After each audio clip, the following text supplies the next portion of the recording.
thunder of jets in an open sky, a streak of gray, and a cheerful... A loop, a whirl, and a vertical climb, and once again you'll know it's time for the adventures of Rocky and Bullwinkle and friends. Starring that supersonic speedster, Rocket J. Squirrel, with his pal Bullwinkle the Moose, and a host of others. Hurry, Bullwinkle! The show's about to start! I'm coming as fast as I can. Wave to the people! Yay! Now what are you doing? Signing autographs. Let's see. John Smith.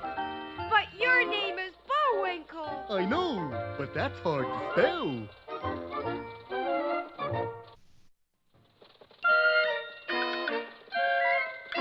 We're gonna have a lot of fun. Come on and join us. Sure, there's always room for one more.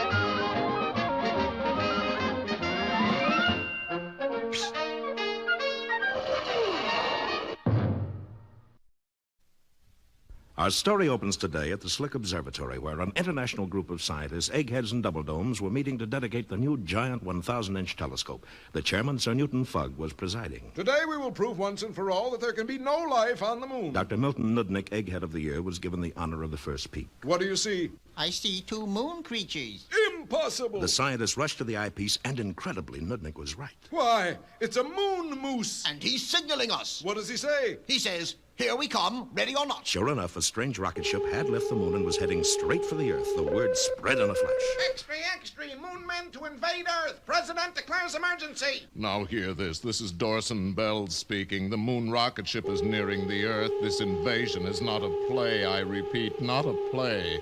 Please feel free to panic. And some people did panic. Stores closed, houses were shut up tight. Everywhere, panic reigned. What's the headlines, George?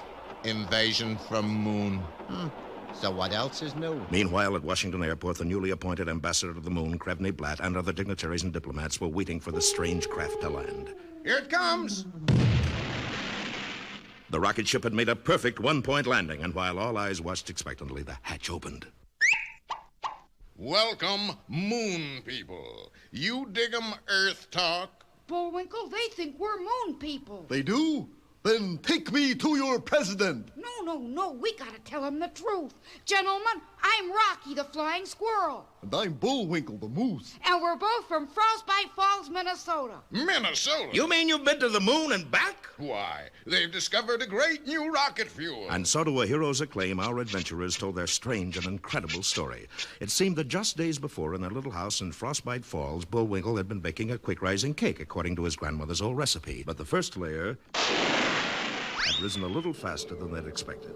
And the next thing they knew, the stove had been blown clear to the moon. Well, they had to get it back. Sure, we still owe 2 payments on it. And so the boys put together their version of a spaceship and used the second layer of that extraordinary cake to propel them to the moon. And the third layer blasted us back. That cake batter must be a revolutionary rocket fuel. My boy, you must make more of that cake for your government. Bullwinkle, you're gonna be a famous scientist. Well, after all, I am a graduate of MIT, the Moose Institute of Toe Dancing. Unfortunately, our boys wouldn't have been so happy had they overheard 2 notorious spies. You hear, Natasha? First get the formula and then kill the moose or vice versa. And so a short while later, the new director of guided mousels was interrupted by... Hello, you great, big, wonderful moose. Why, that's right neighborly of you.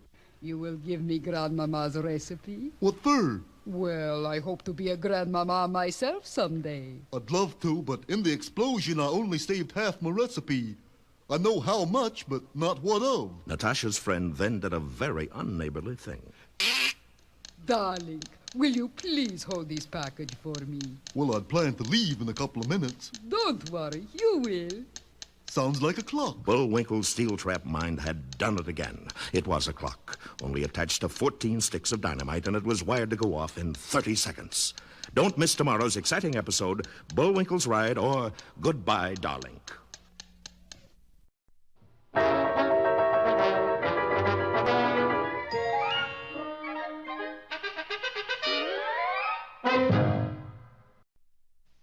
And now it's time for... Time for the dancing fool, Bullwinkle. Again? And now for one of our special fairy tales. Yeah.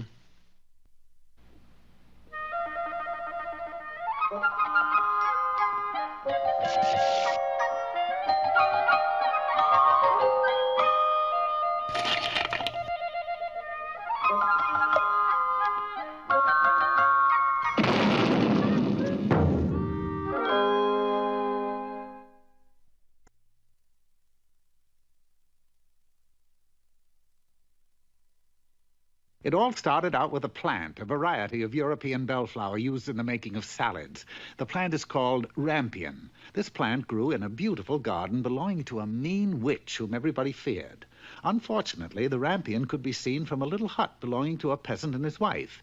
Every day, the wife, who was to have a baby, she'd sit by the window and gaze at the rampion. Darling, I know this sounds fantastic and utterly absurd, but I have this uncontrollable desire to have a salad made from that European bellflower. You know, rampion. You mean those weeds there? Rampion, dear. And I fear I must have some or I shall surely die. All right, dear. If it's rampion you want, rampion you shall have. And so the husband sneaked to the garden wall, peered over the top, and leaped into the garden of the witch. Rampion, schmampion. It still looks like weeds to me. Whoops!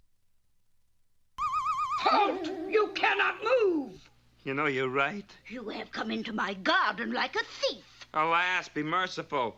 I'm only here because my wife sees your rampion. I think I'll turn you into a toad. And has such a longing for it that she would die if she could get no rampion. If that's true, you can take away as much rampion as you like, but on one condition. You must give me the child which your wife is about to bring into the world. In his fear, the husband consented to everything, and when the baby was born, the witch appeared, gave it the name Rapunzel, which is short for rampion, and took the little infant away with her. Rapunzel grew into a beautiful child. She played in the woods and was very careful of her long hair, which she would comb day after day. When she was 12 years old, the witch shut her up in a tower. It had neither staircase or door, only a small window. Matter of fact, there was only one way to climb up the tower. Rapunzel, Rapunzel, let down your hair, that I may climb the golden stair. And that was the way. Well, a couple of years later, the king's son was walking in the forest, and he chanced to hear a song so lovely that he stopped to listen. Do-do-do-do-do-do-do-do. The lovely voice came from Rapunzel's tower. Rapunzel, Rapunzel, let down your hair. Ooh, that I may climb the golden stair. Wow! Rapunzel, I have searched far and wide, but never has my heart been so touched by song or beauty such as yours. I like you, too. Will you be my wife and live with me in my kingdom? Yes, I will gladly go with you because actually there doesn't seem to be any future here. I mean, Rapunzel, let down your hair, let up your hair. It gives me a headache, I'll tell you. Then it's settled. We'll be married right away. Just let down your hair and we'll be off. Aren't you forgetting something? No. What? Me. If I let down my hair, how am I to get down? Ah, that's right. Well, I think you better go now. The witch will soon return. Oh, don't worry, Rapunzel. I'll think of something. Whoops! Oh, you've come to fetch your lady love. Well, you goofed. You'll never see her again. And so the poor prince wandered, unable to see a thing, eating roots and berries. Meanwhile, back at the tower... Oh, you wicked child. I thought I'd separated you from the world, yet you deceived me just for that. Well, now you've done it. We're both stuck here now.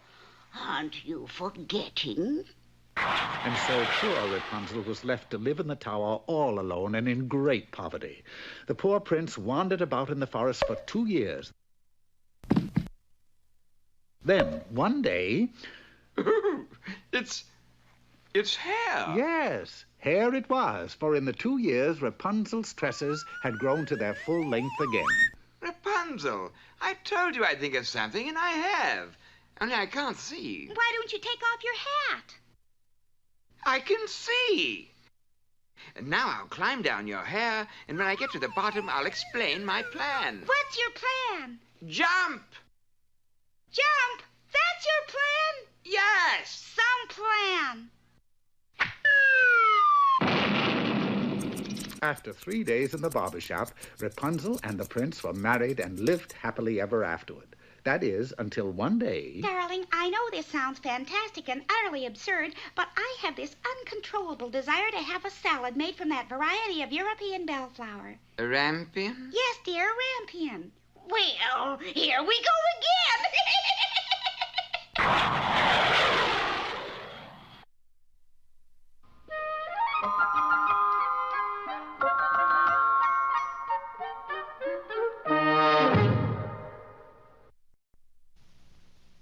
Today's lesson is mighty important, remember? Bullwinkle is a... Not that lesson. This lesson. And now for a more serious note on our program, we bring you the Poetry Corner. Hello there, poetry lovers. Today's poem is the well-known favorite, The Swing by Robert Louis Stevenson. How do you like to go up in a swing?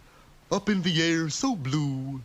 Oh, I do think it the pleasantest thing every child can do. Up in the air and over the wall, till I can see so wide. Rivers and trees and cattle and all over the countryside. Till I look down on the garden green, down on the roof so brown.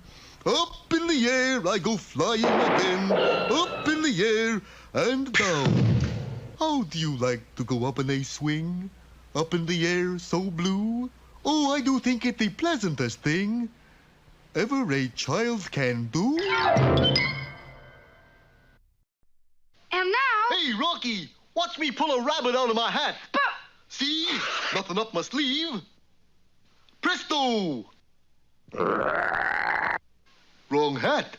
And now it's time to meet Mr. Peabody.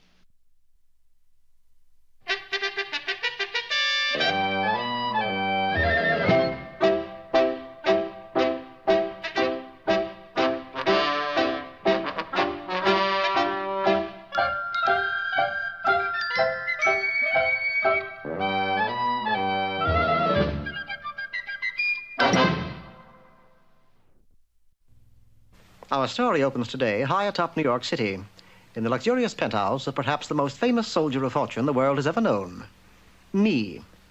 How do you do? Excuse the position, just practicing my yoga. Well, now that you're here, we may as well get to know each other. My name is Peabody. I suppose you know yours. I guess you're wondering about this contraption. It belongs to Sherman. He's my boy. Here, Sherman. Here, boy. Shake hands. Say hello. Hello. Smart as a whip, isn't he? Now about this amusing little gadget. The story really starts with me, naturally. As a youth, I was just an average genius, the puppy prodigy, they called me. Got my degree at Harvard when I was 3, Wagner cum laude, of course. Then a brief period in the Foreign Service. I speak 8 languages fluently, all at once, that is, including English. Then a few research projects for the government. And I dabbled in the stock market, where I was known as the Wolf of Wall Street. But somehow I felt that something was missing in my life, so I made up my mind to get a boy. I looked high and low, but couldn't find one that met my high standards.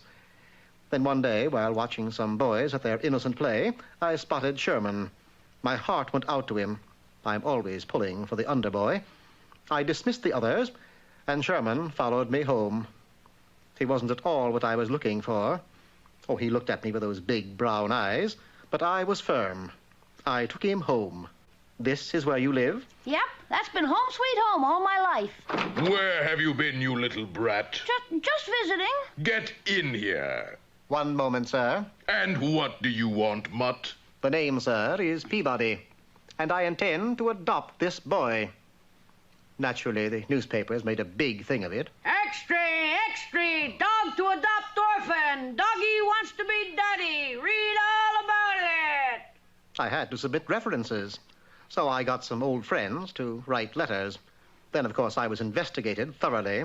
My background was unimpeachable. Still... But he's not a fit person to bring up a boy. In fact, he's not even a person at all. Your Honor, I consider that an excellent recommendation. And I finally got Sherman. This court can see no reason why, if a boy can have a dog can't have a boy. Daddy! Sherman, let's get one thing clear. I will never submit to being addressed by that ridiculous name. You will call me Mr. Peabody. Or, when speaking informally, simply Peabody. Yes, Mr. Peabody. So, that was that. But I soon found it's next to impossible to raise a boy in an apartment. Guppies, yes, but a boy, no. They need running room. So I built this for Sherman's birthday. Happy birthday, Sherman. Gee, thanks, Mr. Peabody. But what is it? Well, actually, it's a time machine. I call it a Wayback. We just set it, turn it on, open the door, and there we are. Or were, really. Puribus delenda est, in tres partes argentum sum. What did he say? What did he say? Well, that's simple. He said, oh, never mind. I'll fix it. So, friends, for a goodbye in a new or used chariot, it's Publius Maximus the Grinning Gaul. It sounded better in Latin. Can we go somewhere else? Of course. With this key, friend. Mr. Franklin, the lightning! I intend to demonstrate the principle illustrated by the storage properties of the Leyden jar. BF, the lightning is... Gee, we couldn't get a word in edgewise. I know. A few more adjustments, and behold, not a time machine, but a should-have-been machine. Observe. With this key, friend... Mr. Franklin, your kite is going to be struck by lightning. Oh, really? It's nice to be a part of history. But all in all, it's just the thing for a boy in an apartment. Eh, Sherman? Well, I thought it was. Of course, he's only a boy, and... Mr. Peabody, that's the nicest present anybody ever had. Yes, of course, Sherman. No doubt about it. Every dog should have a boy.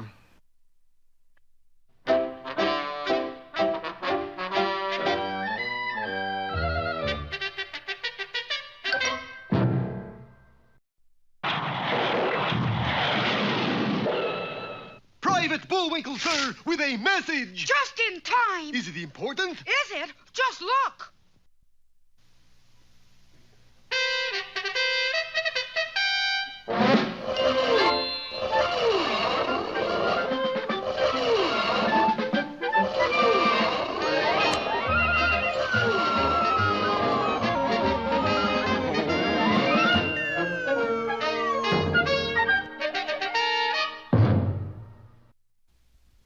You remember how surprised the world's scientists were when they looked through their 1,000-inch telescope and saw Rocky and Bullwinkle flying back from the moon.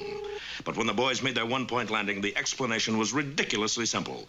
Bullwinkle had tried to bake a quick rising cake from his grandmother's recipe. The result, naturally, was the world's most powerful rocket fuel. Bullwinkle was immediately ordered to go to work for the government to duplicate the recipe, which unfortunately had been torn in half in the explosion. Yeah, I know how much, but not what of. Everybody was interested in the result, including two notorious spies, Boris Badenov and Natasha Fatal. Failing in their attempt to get the formula, they decided to do away with the moose. So Natasha handed him a ticking package containing 14 sticks of dynamite, wired to go off in 30 seconds. I'd planned to leave in a couple of minutes. Don't worry, darling. You will. But as Natasha tried to open the door, she found it had been locked behind her. The key. Where's the cotton-picking key? Oh, the key. Well, I got it here somewhere. 18 seconds, 17, 16. Let's see. Here's the key to my locker at PS 84. Hurry up, please. Key to my hope chest.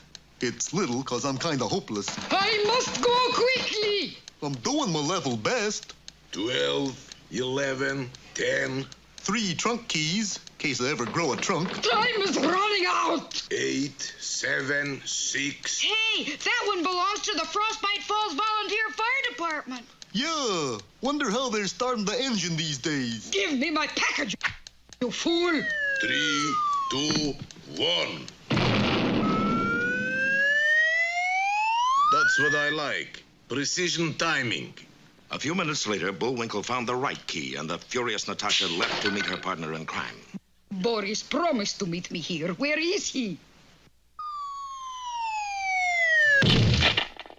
Oh, there you are, darling. What do we do next?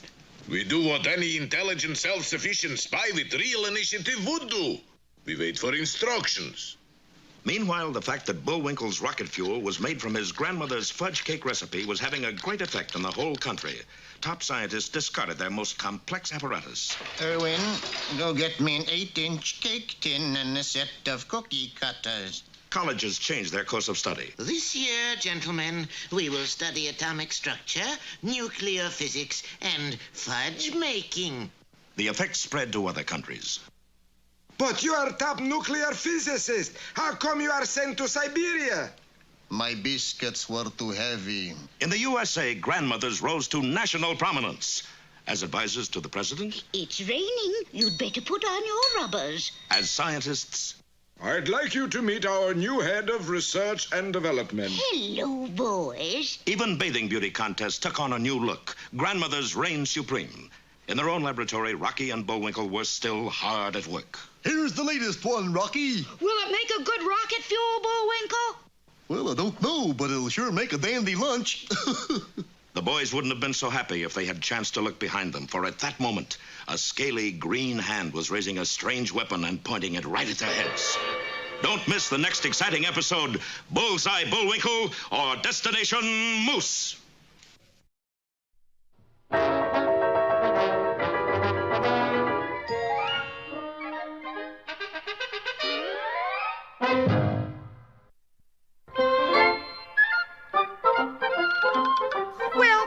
As if our time is just about run out.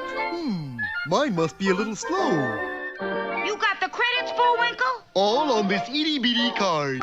Oop.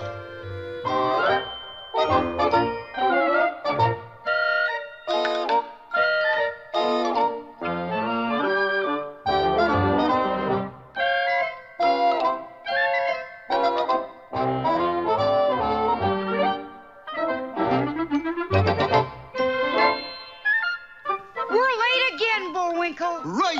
Bye now. See you next time.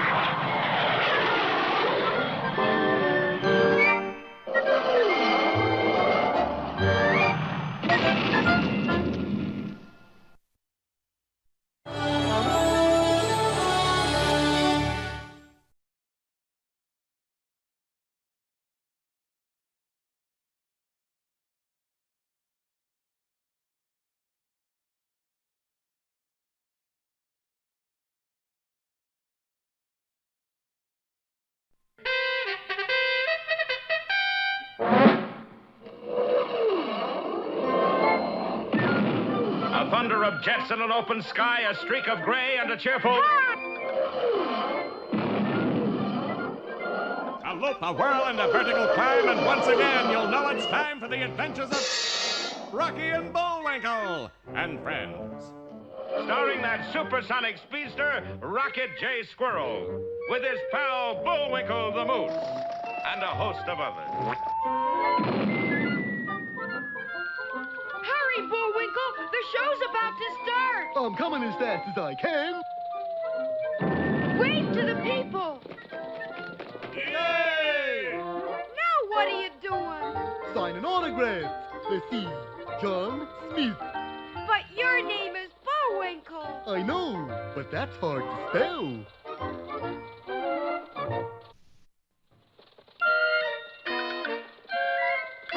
We're gonna have a lot of fun. Come on and join us. Sure, there's always room for one more.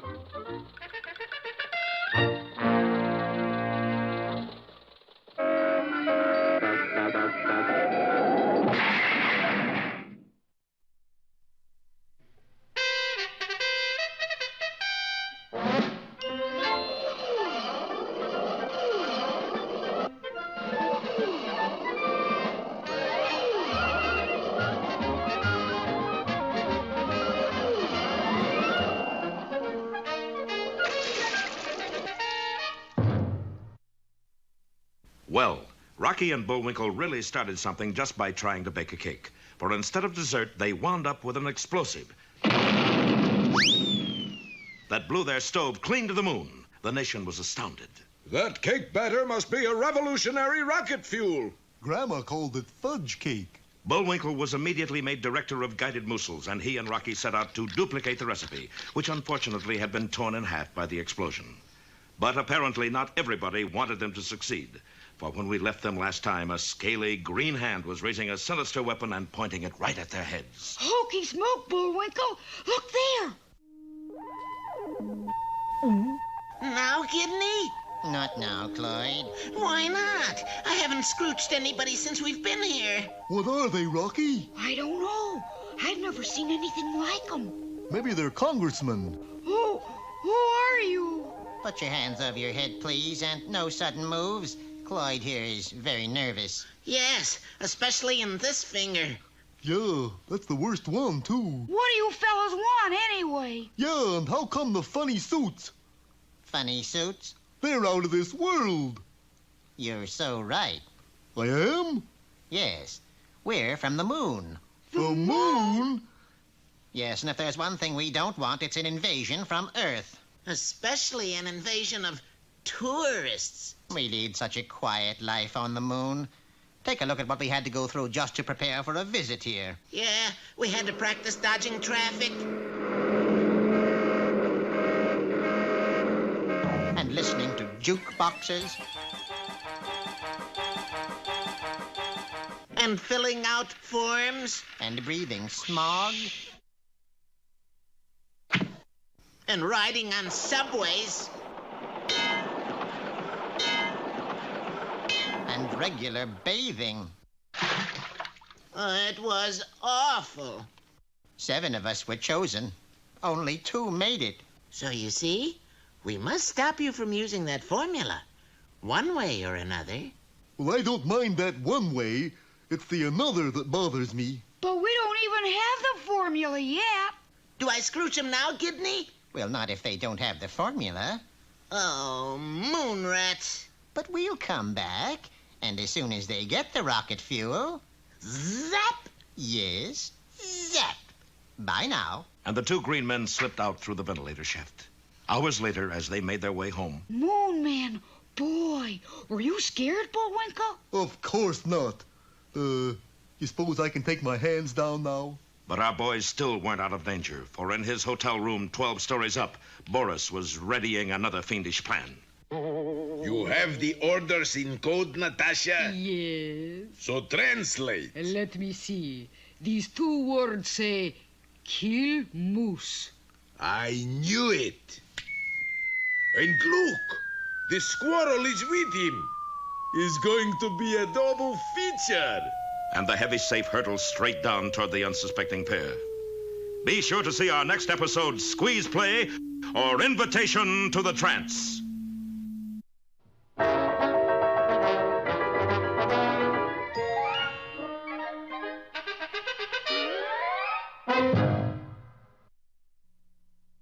And now... Hey, Rocky, watch me pull a rabbit out of my hat. Again? Nothing up my sleeve.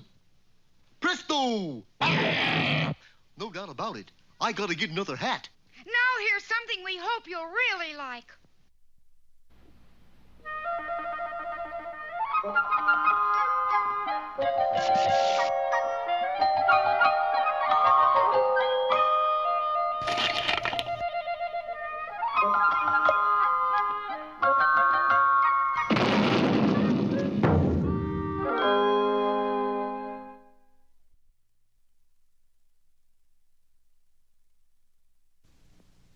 In the land of Harump, which is pronounced like when you clear your throat, there lived an ogre. This ogre was so ugly that he developed powers to change himself so that he wouldn't have to look at his ugly face. Oh, you are ugly. I have never seen such an ugly face.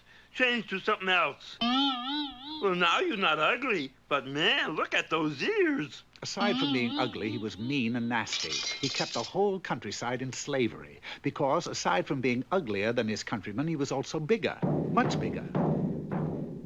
Because of this evil ogre, a miller, tired of trying to make ends meet, died.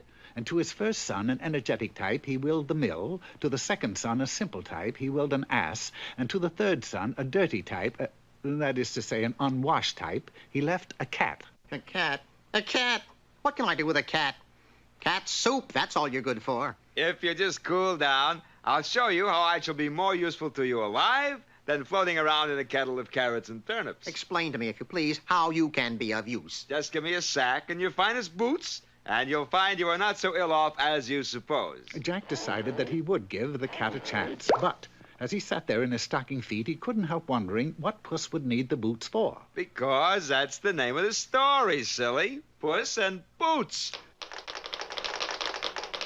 Puss marched out to the fields and set his bag to trap the wild game of the countryside.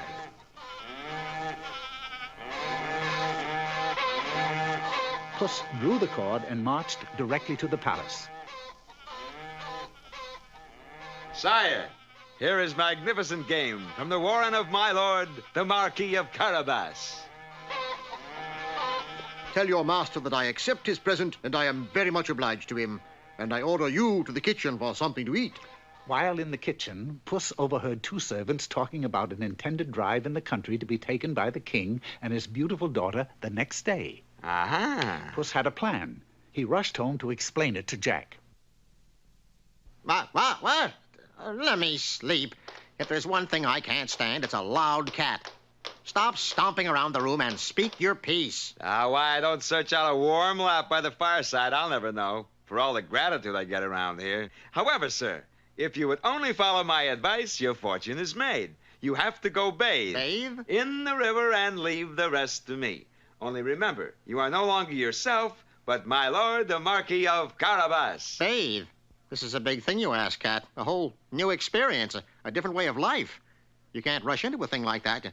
To bathe or not to bathe, that is the question. Oh, it's cold. You didn't tell me it'd be cold. Never mind that. Shh. Here comes the king. Help! Help!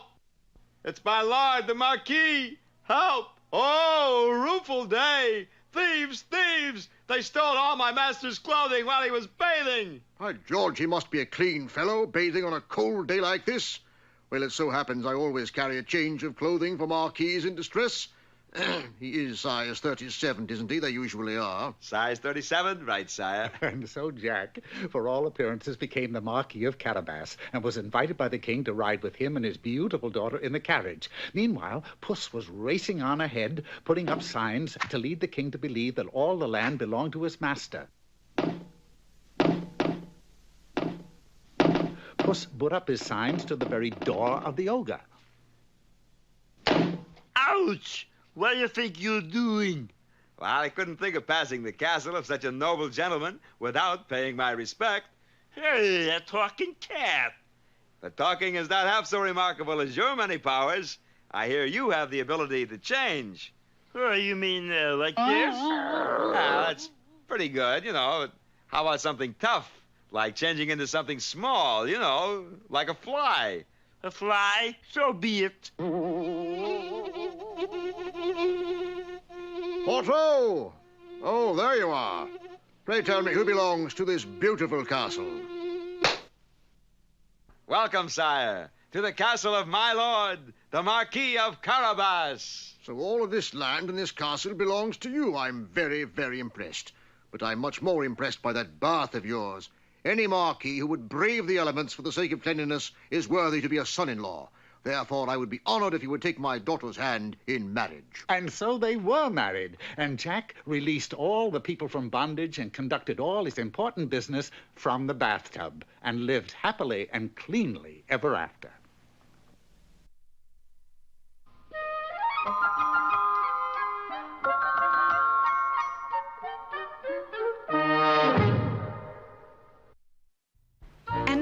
Cultural part of our program, we bring you Bullwinkle's Corner with that moose of letters, Bullwinkle. Hello there. Today's poem is from Mother Moose. Mother Goose. Goose? Must be a misprint. Anyways, the poem is Little Miss Muffet. Little Miss Muffet sat on a tuffet. What's a tuffet? What's a tuffet? It's what I'm sitting on, eating her curds and whey. Boy, this stuff is terrible. Along come a spider and... You're the spider? He couldn't make it. But you ain't scary. You're supposed to scare me. Okay, fellas, up. Take two. Along come a spider and sat down beside her and... Ah! A spider! Hey! Oh, Hey, Miss Muffet, your curds and whey are on your head. let me tell you something. I'd rather wear 'em than eat 'em.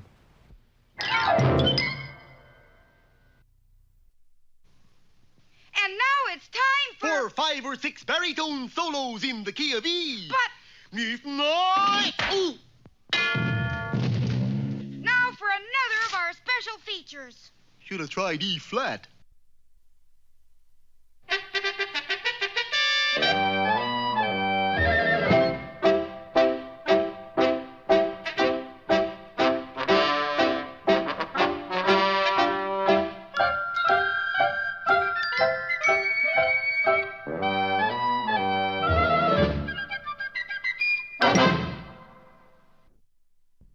Hello there, Peabody here. And this is the Wayback Machine for traveling through time. And this is my boy, Sherman. Speak, Sherman. Hello. Good boy. And today we visit Napoleon. No kidding, Mr. Peabody? I never kid, Sherman. Time? About 1810. Place? Paris. The Wayback was working beautifully. We were teleported right into Napoleon's chambers. He wasn't exactly dressed to receive visitors. Who is there? Oh, you are from the Secret Service? Why, sire, is something amiss? Of course, they are gone. What are gone? The Imperial braces. Huh? The Emperor means his suspenders are missing. Oui. But why are they so important? Because they hold up my pants up. Crushing logic, sire. You can't be an emperor without suspenders? Of course not. If I try to draw my sword, see, I cannot order the troops forward. I cannot even salute. And as for making a speech, impossible. Well, why don't you get another pair? Because I am the emperor. I must wear only the imperial suspenders. Sire, who besides you has access to your wardrobe? Only my ever-faithful servant, Pierre Lecomo. And where is he? Come to think of it, I haven't seen him lately. Find Pierre, and you'll find the missing suspenders. But where? There! Yes, through the palace window, Sherman had spotted a skulking figure moving toward the gate. Come on, Mr. Peabody. My dear boy, I'm a genius, not a track star. He went this way, toward the docks. In a trice, we were on the docks. Look, that ship's leaving. We'll lose them. I doubt that. With the ship pulled to a stop, Sherman and I made our way to a porthole.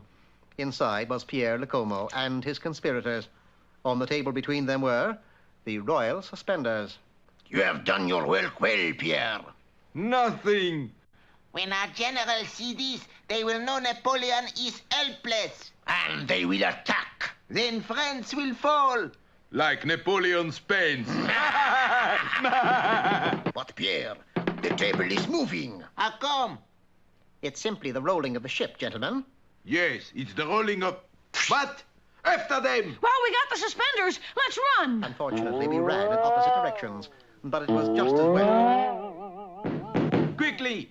Unless we get those suspenders, our plot is doomed. I have got this one cornered. Peekaboo. Ooh, give me back my sword, you. Oh, very well. How's everything, Sherman? Just fine, Mr. Peabody. That's nice. It's not sporting, you know. Who cares? I'm going to get you if it's the last thing I do. What do you know? It was the last thing. You little pest, I'm going to feed you to the sharks. Be calm, Sherman. My guidebook says there are no sharks in these waters. Goodbye, you brat. Monsieur Lecomo, you seem to have cut the hawser. But when I go, he goes. Not necessarily.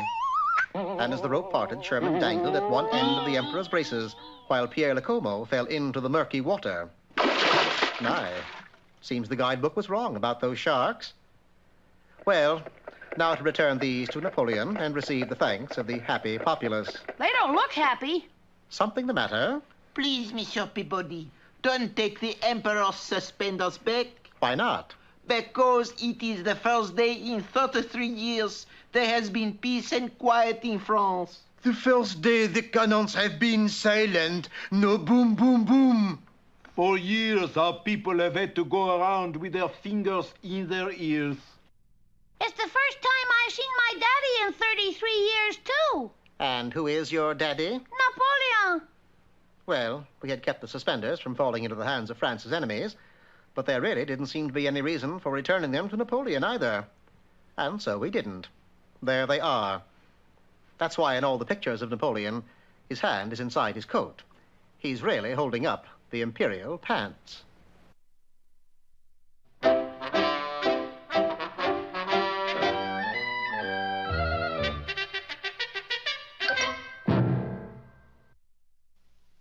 That's a pretty strange-looking painting, Bullwinkle. I just paint what I see. Well, what do you see? This is what I see.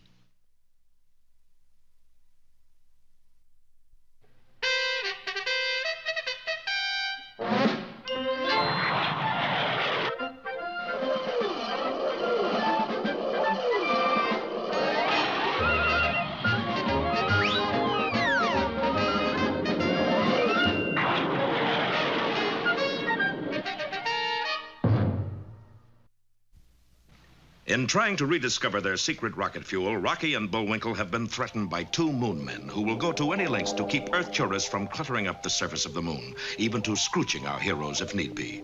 And if that weren't bad enough, when the boys were on their way home, the two spies, Boris and Natasha, received their latest instructions. Don't tell me, let me guess. I'll bet it says, kill moose, right? Right. Okay. But in front are two more words. Do not. Do not kill moose.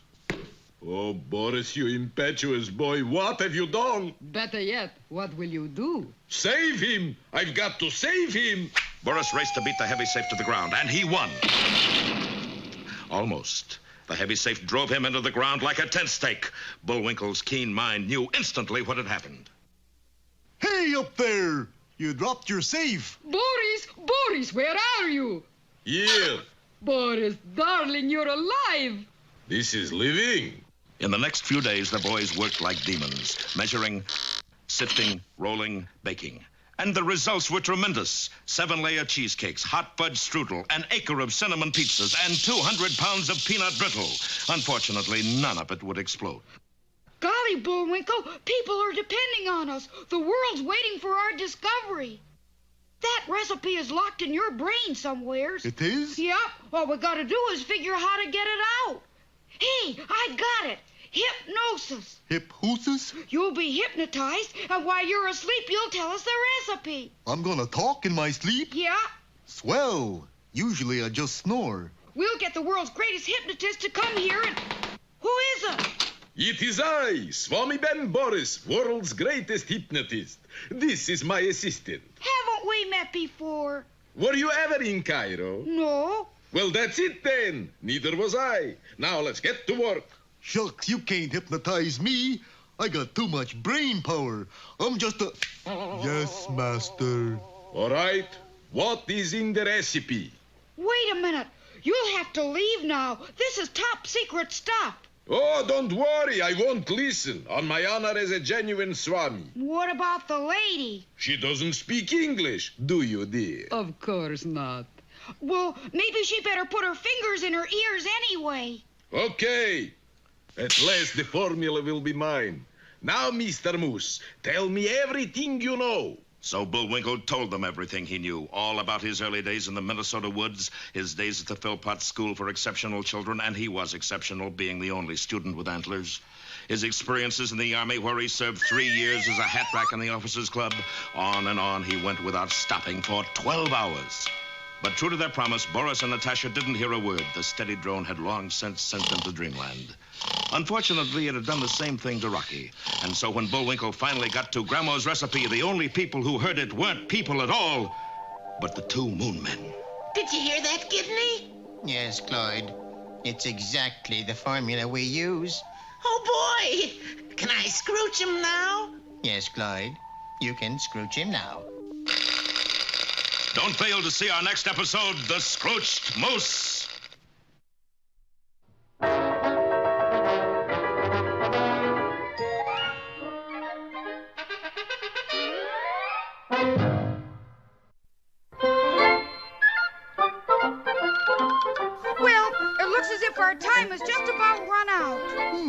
Mine must be a little slow. You got the credits, Bullwinkle? All on this itty-bitty card. Oop!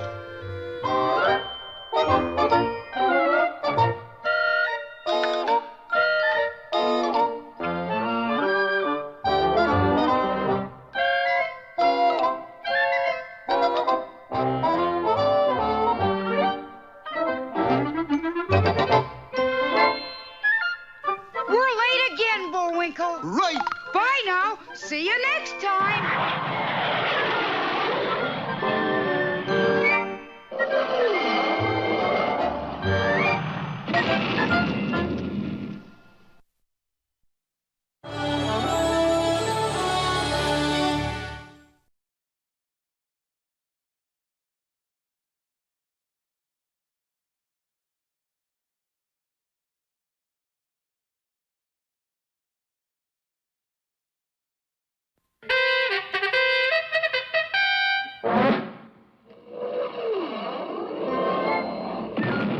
A thunder of jets in an open sky, a streak of gray, and a cheerful... A loop, a whirl, and a vertical climb, and once again, you'll know it's time for the adventures of Rocky and Bullwinkle and friends. Starring that supersonic speedster, Rocket J. Squirrel, with his pal Bullwinkle the Moose, and a host of others. Hurry, Bullwinkle. The show's about to start. I'm coming as fast as I can. Wave to the people. Yay! Now what are you doing? Signing autographs. Let's see. John Smith. But your name is Bullwinkle. I know, but that's hard to spell.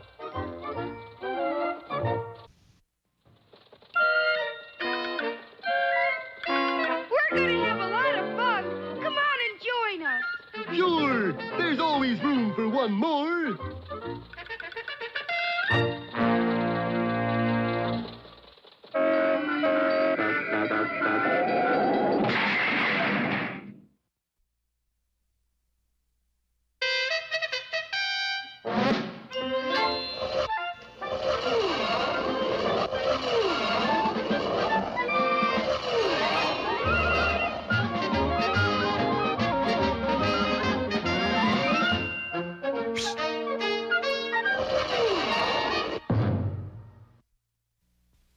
Well, Rocky and Bullwinkle's attempts to find a rocket fuel to take them to the moon has certainly raised a fuss, especially on the moon itself. We moved to the dark side just to get away from those peeping toms and their telescopes. Now they're going to come right on up. We must stop them. So the Moon Men selected two of their hardiest adventurers and sent them down to Earth with only one mission, to stop our heroes from finding the formula. And so when a hypnotized Bullwinkle recited his recipe for Grandma Moose's fudge cake, even to a sleeping audience... Can I scrooch him now, Gidney? Yes, Clyde. Scrooch him now. As the mysterious ray struck Bullwinkle, he was instantly frozen solid, stiff as a board. So that's what it was like to be Scrooched. Where do we put it? Let's take it home in our flying saucer. The Moon Men had scarcely left the room when Boris woke up. Go on. I didn't miss a word. Where did he go? Oh, there he went. Hey, you, come back with my moose. But he knows the formula. We gotta take him along. Don't be foolish. You missed the brains of the outfit. The brains? Who's that? The squirrel. He knows the formula, too. He does? Do I look like a liar? Don't answer. You go get him. I'll mind your moose for you. The Moon Men dashed back to where Rocky and Natasha were still dozing. All right, everybody up. Ooh, it's all right, lady. They're just plain ordinary moon men. Which one of you is the brains? I am. Because if you are, we're gonna scrooch you. She is. Which one is the squirrel? That's me. Where's Bullwinkle?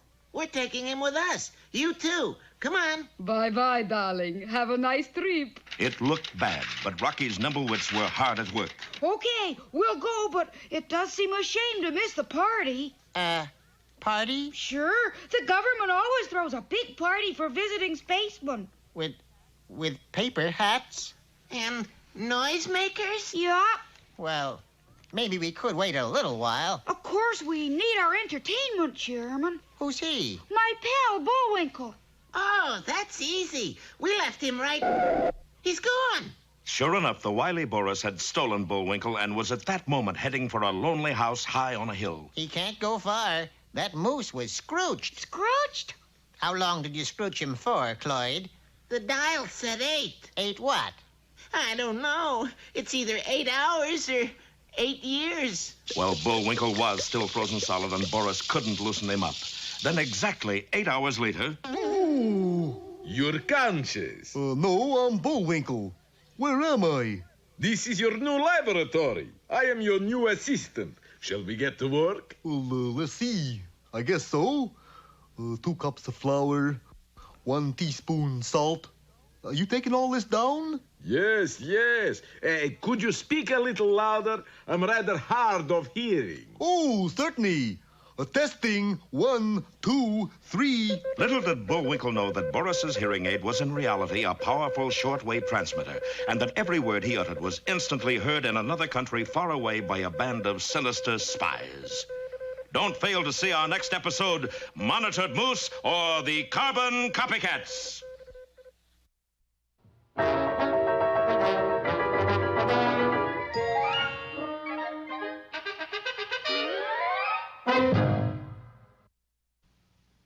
And now... Hey, Rocky, watch me pull a rabbit out of my hat. Again? Nothing up my sleeve.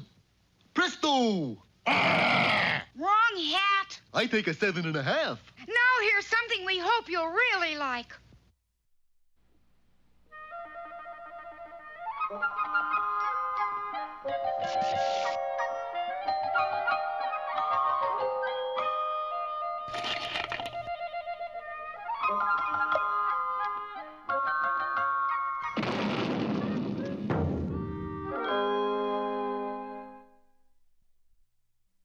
Once upon a time, there was a shabby little fisherman. Shabby, but neat. He lived with his shabby but neat wife on a shabby but neat houseboat in the bay. Every morning, the fisherman kissed his wife goodbye and set out for the sea.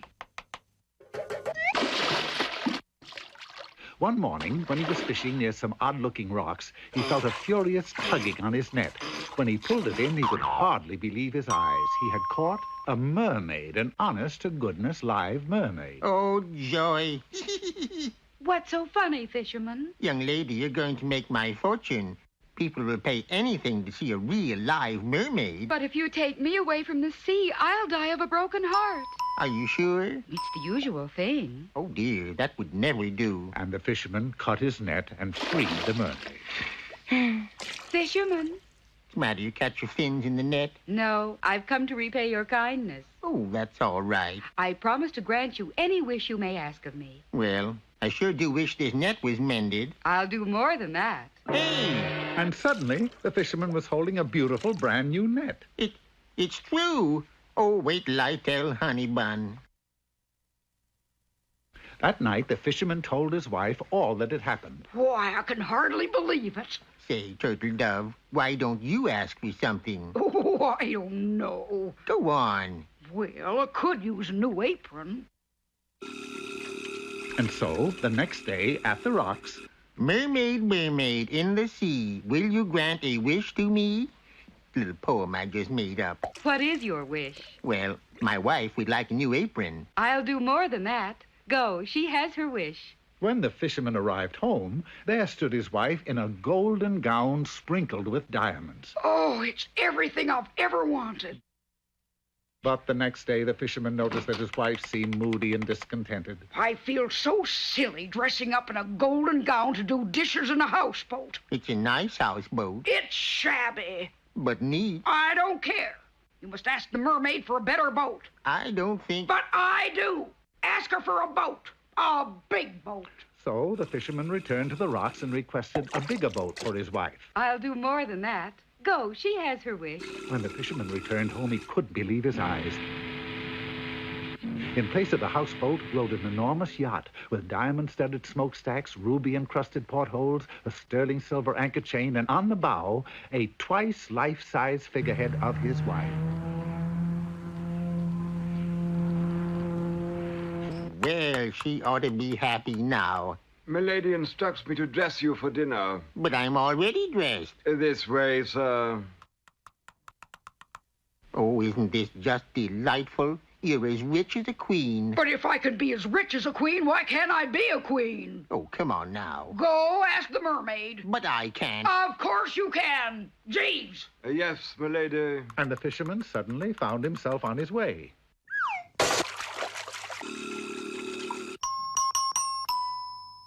You rang. It's my wife again. She wants to be a queen. A queen? Silly, isn't it? I'll do more than that. Go. She has her wish. Well, this time, when the fisherman returned, the yacht was gone, and in its place was a solid gold royal barge. On the shore, he could see a fabulous palace. Oh, I'll bet Sugar Plum is tickled to death. Kneel, knave, for Her Highness, Queen Cleopatra. Cleopatra? Her name is Gertrude. Silence! I have another wish. Oh, no. If I can be a queen of the earth, why not queen of the universe? Tell the mermaid I want to be a goddess. No, I'm not going to... Well, if you insist, sweetie pie. Mermaid. Yoo-hoo. Again, fisherman? It's my wife. She wants to be... Oh, I just can't say it. A goddess? Uh-huh. Nearly all your wishes have been heard. Have you no wish of your own? Why, yes. I just want her to be happy. I'll do more than that, fisherman. That was your last wish. Oh, I'm so glad. Go. Your wife is happy. And when the fisherman returned home, there was his old houseboat, just as it used to be, and waving from the deck was his wife, just as she used to be. Tell me, honey bun, are you happy? But of course, what more could I want? Not even a new apron? That one's pretty shabby. Shabby, but neat. The moral of this story is obvious, I think. Be content with what you have, or it takes more than wishes to do the dishes.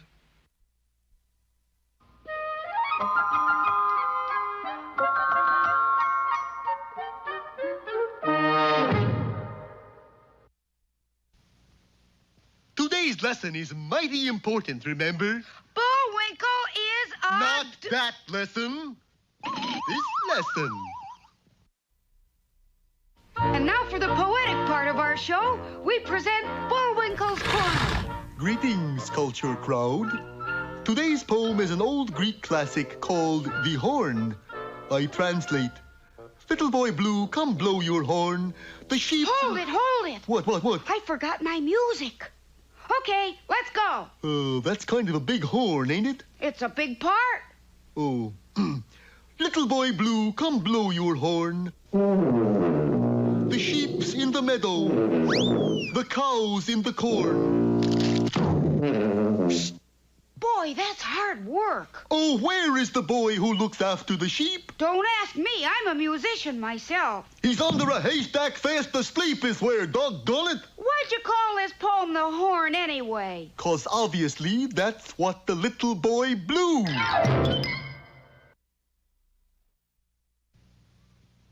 And now it's time...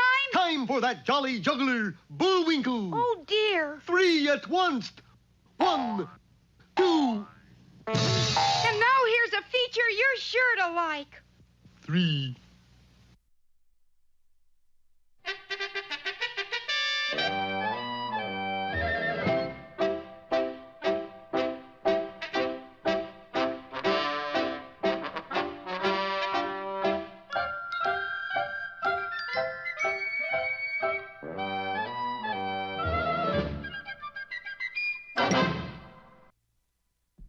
Hello again. Peabody here, and you're just in time to accompany Sherman and me on another journey into history. How far back do we go today, Mr. Peabody? Back to the year 1797, Sherman, where we join England's most celebrated naval hero, Lord Horatio Nelson, for the Battle of Cape St. Vincent. As is customary with all my inventions, the Wayback Machine performed perfectly, transporting Sherman and me to the main deck of Nelson's flagship. So Britannia rules the sea, does she?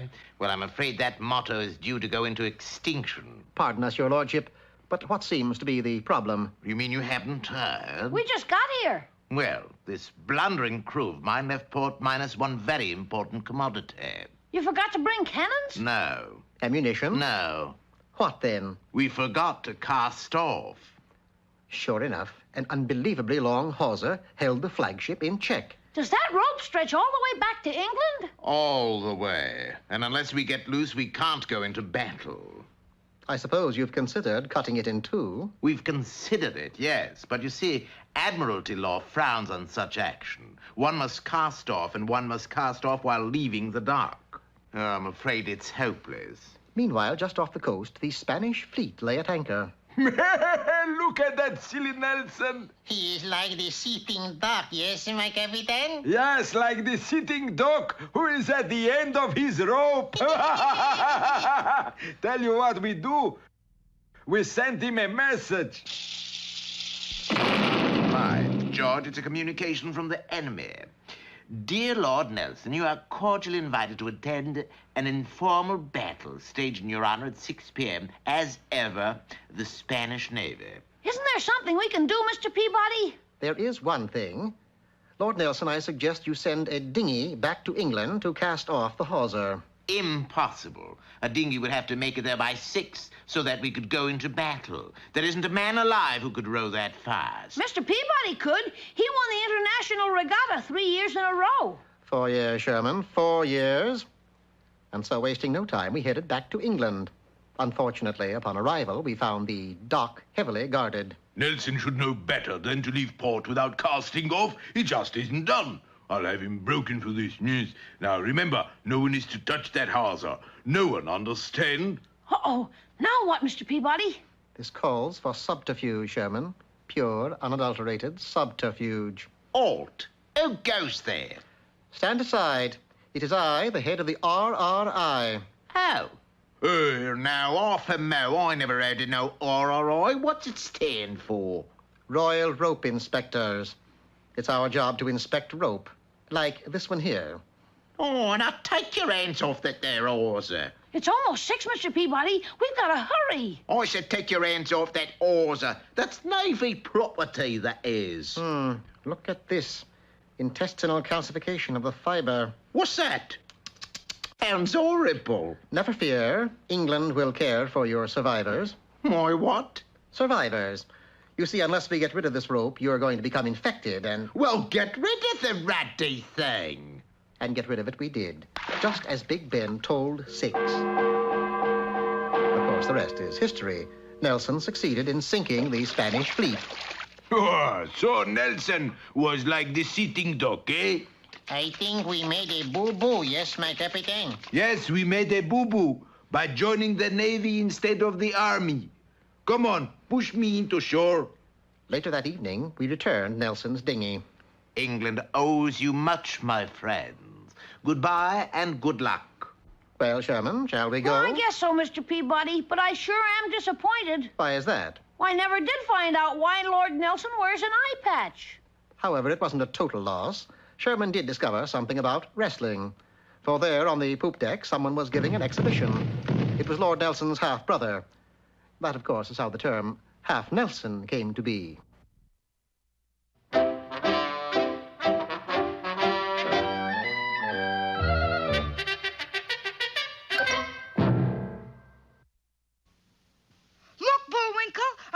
In a bottle. Fan mail from some flounder? No, this is what I really call a message.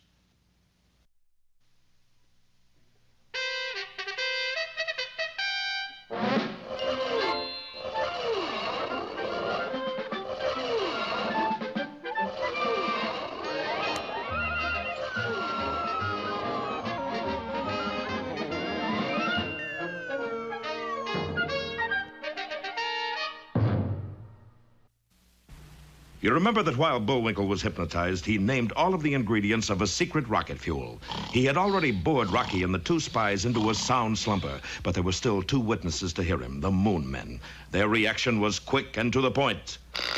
They scrooched Bullwinkle and started off to the moon with him. When Boris saw what was happening, he managed to turn their attention to Rocky while he made off with a moose.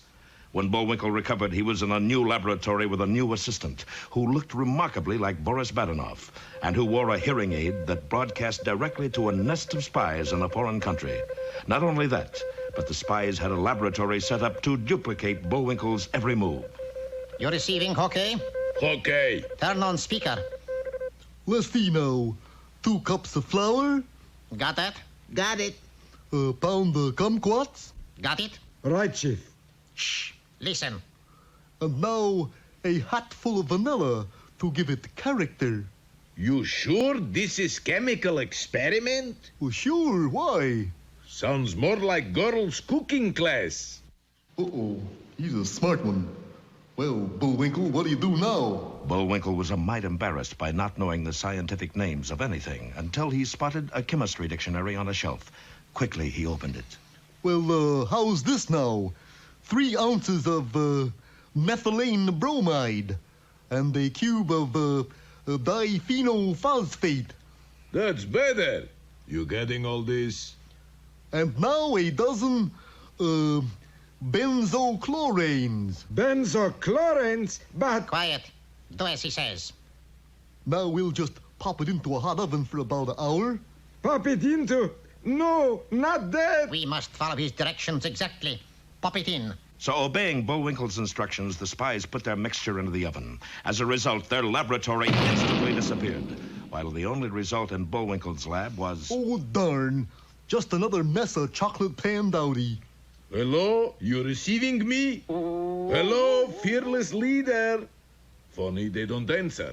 But while Bullwinkle didn't think much of his latest effort, it was doing him a lot of good, for its fragrant aroma drifted out of the window and down the hill and eventually reached the sensitive nose of his best friend. Hey, smell that? Smell what? That delicious aroma. I don't smell anything. Cloyd, we don't have noses. Oh, I forgot for a minute. But I do, and I'm going to follow it right to Bullwinkle. And so, over every obstacle, Rocky followed the smell of Bullwinkle's chocolate pandowdy. It took him right to the house on the hill, but he didn't approach unobserved. Curses! Is that nosy squirrel? I must work fast. And Boris did work fast, for when Rocky reached the house... Gee whiz, looks like I was expected. Do not turn back. Go on instead. Your friend the moose is just ahead. Boris shave. 10 feet to moose. Too far. Go back 5 feet. Stand here. Pull rope. But when Rocky pulled the rope, a trap door opened under him and the plucky squirrel dropped from sight. See? It pays to advertise. Don't miss our next episode, Rocky's Dilemma, or A Squirrel in a Stew.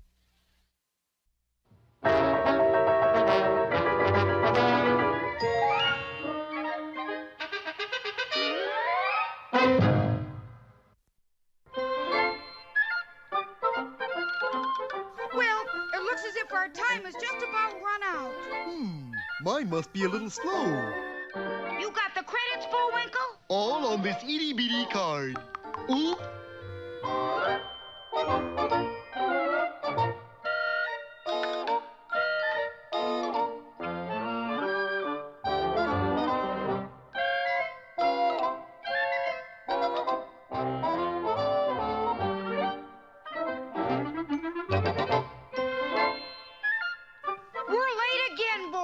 Right.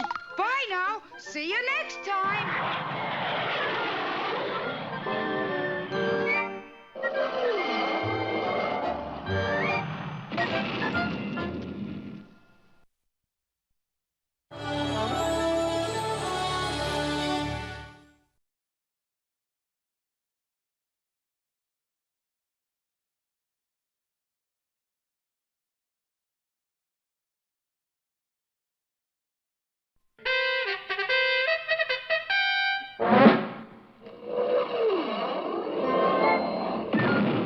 A thunder of jets in an open sky, a streak of gray, and a cheerful...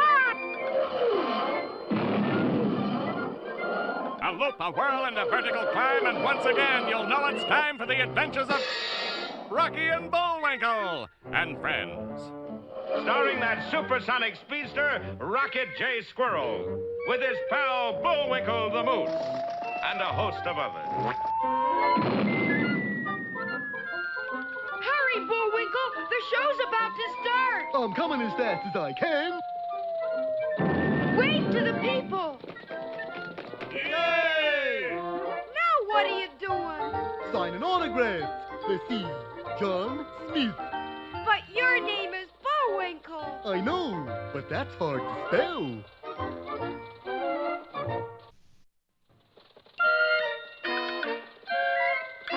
We're gonna have a lot of fun. Come on and join us. Sure, there's always room for one more.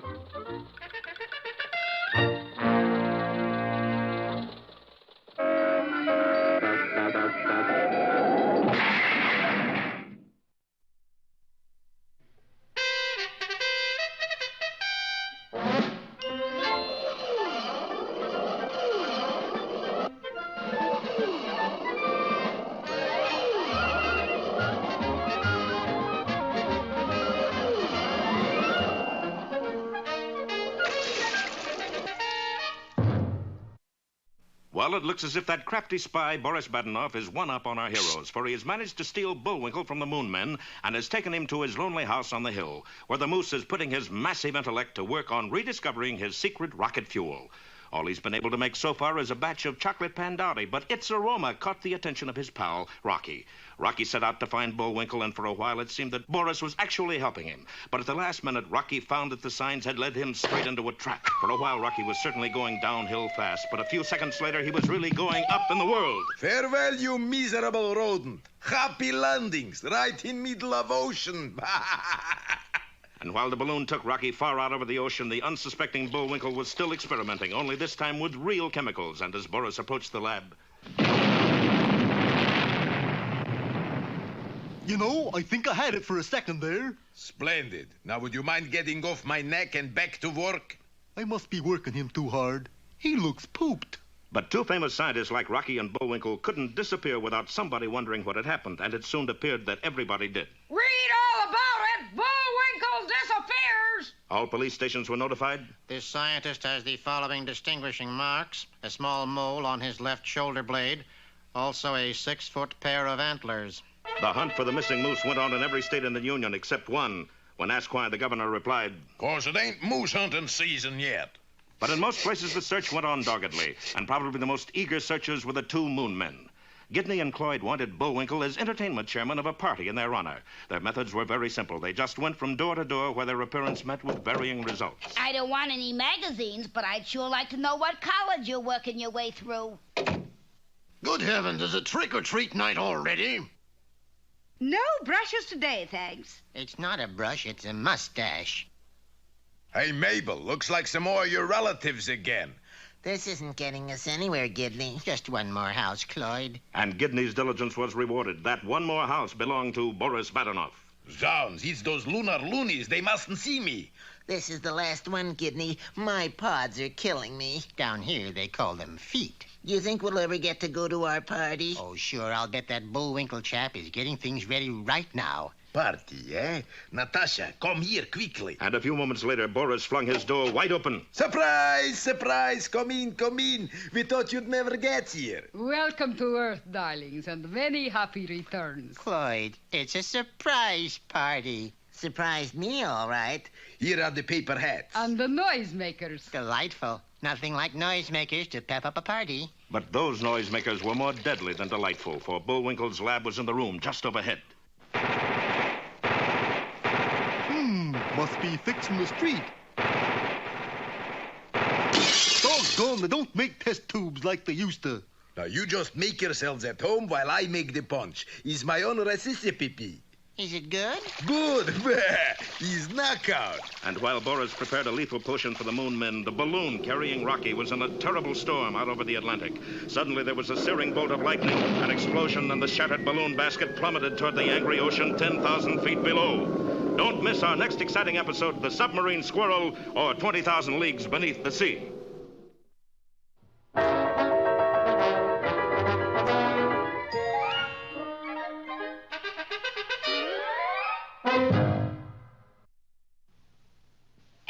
Hey, Rocky, watch me pull a rabbit out of my hat. Again? Nothing up my sleeve. Presto! Ooh, don't know my own strength. Now here's something we hope you'll really like.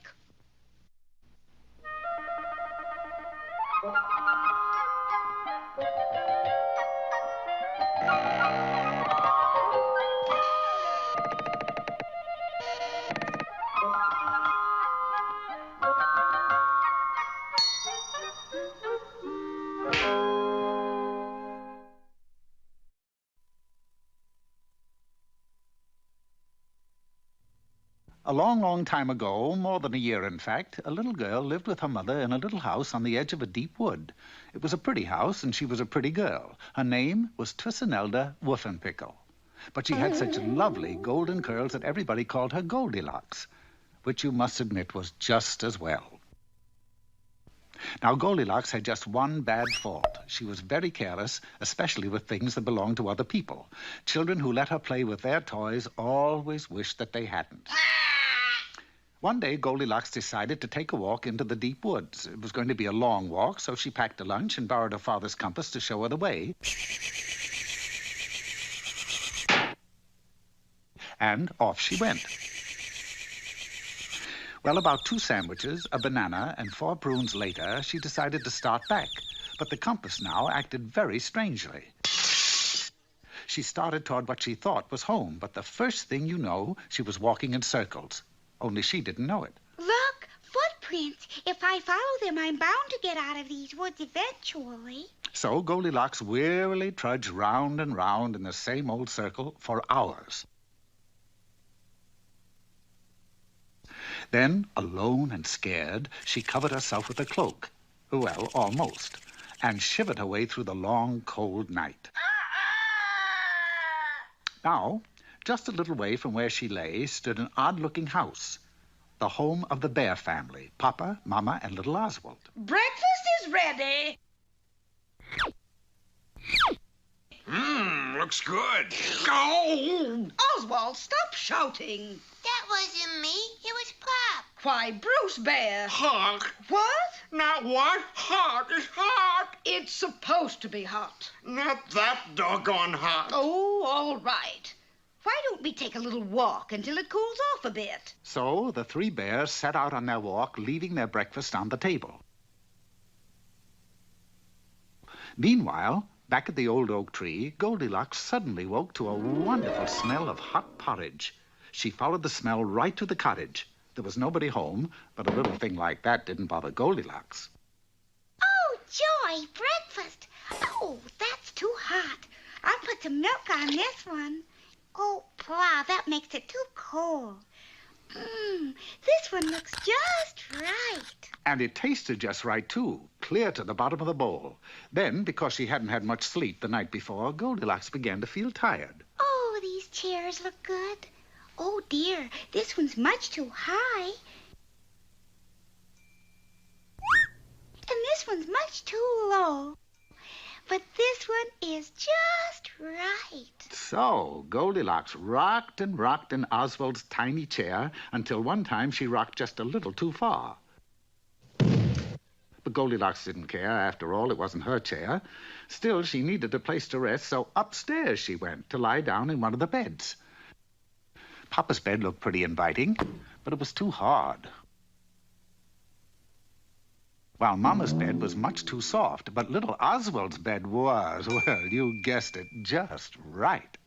So Goldilocks quickly dropped off to sleep just as the bears returned from their walk. I thought I told you to close the door, Oswald. I did. Perhaps somebody's been here while we were gone. Oh? Anybody here? Oh, what the ding-dong! Somebody's been eating my porridge! Somebody's been eating my porridge. Somebody's been eating my porridge and didn't leave spoon one. Look in the other room, Bruce. Somebody's been rocking in my chair! Somebody's been rocking in my chair. Somebody's been rocking in my chair, and were they ever heavy? Bruce, someone's upstairs. Careful now. There may be trouble. Somebody's been sleeping in my bed. Somebody's been sleeping in my bed. Somebody's been sleeping in my bed, and here she is. Oh! Things got pretty frantic then.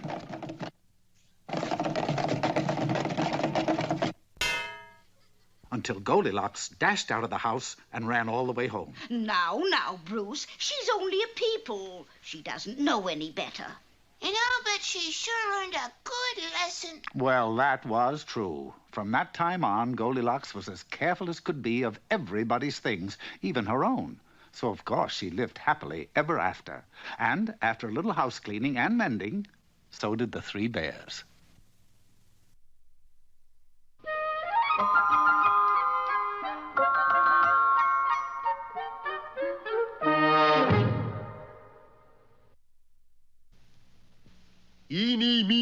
Chili Beanie. The spirits are about to speak. Are they friendly spirits? Friendly?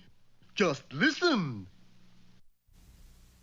And now for our moment of culture, here's Bullwinkle's Corner. Hello there. The name of today's poem is, Where Go the Boats? Dark brown is the river, golden is the sand. It flows along forever with trees on either hand. Green leaves a-floating, castles on the foam. Boats of mine a-boating, where will all come home? On goes the river, down past the mill. Away down the valley, away down the hill. Green leaves a-floating, castles of the foam. Boats of mine a-boating, where will all come home? Away down the river, 100 miles or more. Other little children shall bring my boats ashore. Out goes the bad air, in comes the good. Green leaves a-floating, castles on the foam. Boats of mine a-boating, where will all come home?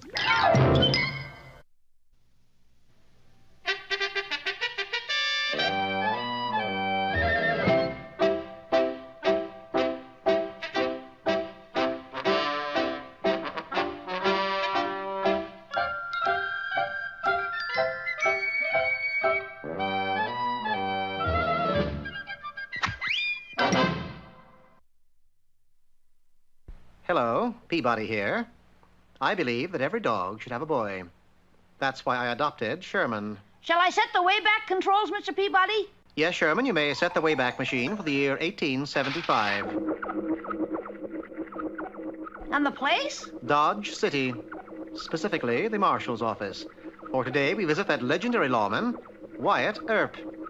In no time at all, Sherman and I were standing before Marshal Earp. His actions rather surprised us. You the fellas with the tiddlywinks at? Set it right down there on the table till I finish my sword fighting. On guard there, you varmint. Excuse us, Marshal, but you're mistaking us for someone else. You didn't bring no tiddlywinks? I'm afraid not. Well, then you must have brought a deck of cards. No, sir, we didn't bring any cards either. Obviously, you're quite busy, Marshal, but could you take a moment to explain why you're... Why I'm fencing and going in for tiddlywinks and card games? Precisely. Well, I gotta get ready to capture Ace's Wild, the worst doggone bank robbery in Kansas. You mean you're gonna fight him with a sword? I'll fight him, challenge him at a game of tiddlywinks, or even go fish. But I'm gonna beat him and bring him in. Has the possibility occurred to you that he may wish to fight you with a gun? Well, if he does, then old Wyatt's going to Boot Hill. Don't you have a gun? I got part of one.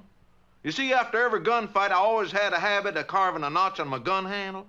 I had so many fights, I don't have a handle left. See?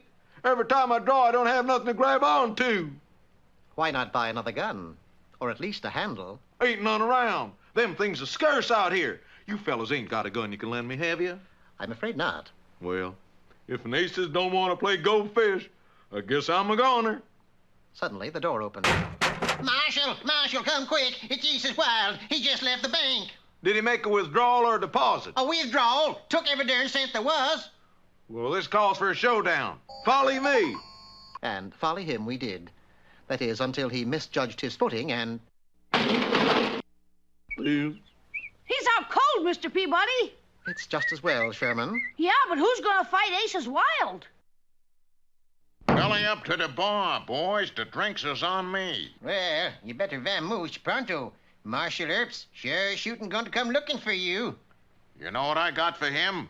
A bullet with his name on it. Look out, Aces. Sounds like the marshals are coming. Come on in, Marshal. And come on in a-fightin'. I assume you're Ace's Wild? I be he. Who be ye? I be Peabody. This is Sherman. Hi, Mr. Wild. Where's the Marshal? He's indisposed. So I've come to take you in. That's downright funny, that is. Why, I'm the best shot in the West. I doubt that. Oh, you do you? Well, get a load of this. Adequate, but hardly extraordinary. I suppose you could do the same. Yes, and without the use of firearms. Hold a glass, please. How's this? Fine. So saying, I went to the piano, selected E above high C, and... Well, I'll be dogged. All right, Mr. Smarty. Let's see you outdraw me. On a count of 3, grab your gun. But you don't have a gun, Mr. Peabody. I don't need one, Sherman. Now, if you'll be so kind as to hand me that tray. Good boy. Now stand aside. You ready yet? I will be as soon as you move directly beneath that chandelier. What for I gotta stand there? You'll see. Well, I guess it don't matter where I stand. What matters is where you fall. 1, 2, 3.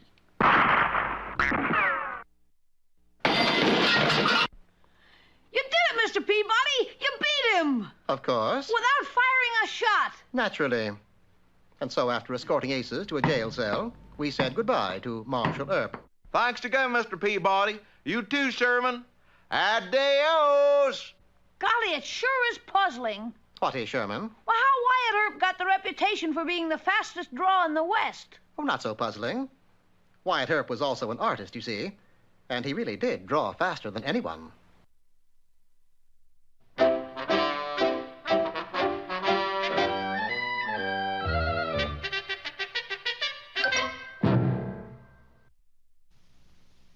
Today's lesson is mighty important, remember? Bullwinkle is a... Not that lesson. This lesson.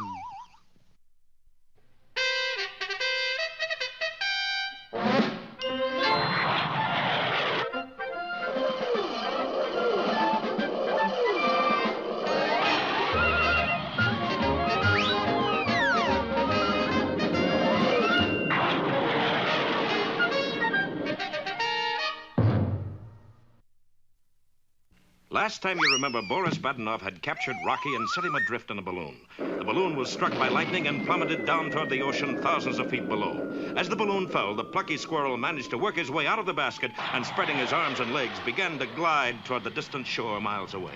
Boy, I hope I can stretch my glide that far. Unfortunately, at that moment, Rocky was being picked up by the radar antennas of the Air Defense Headquarters. General Broadbeam, sir, we've spotted a flying object headed straight for us. What kind of object? Well, sir, it appears to be a squirrel. A what?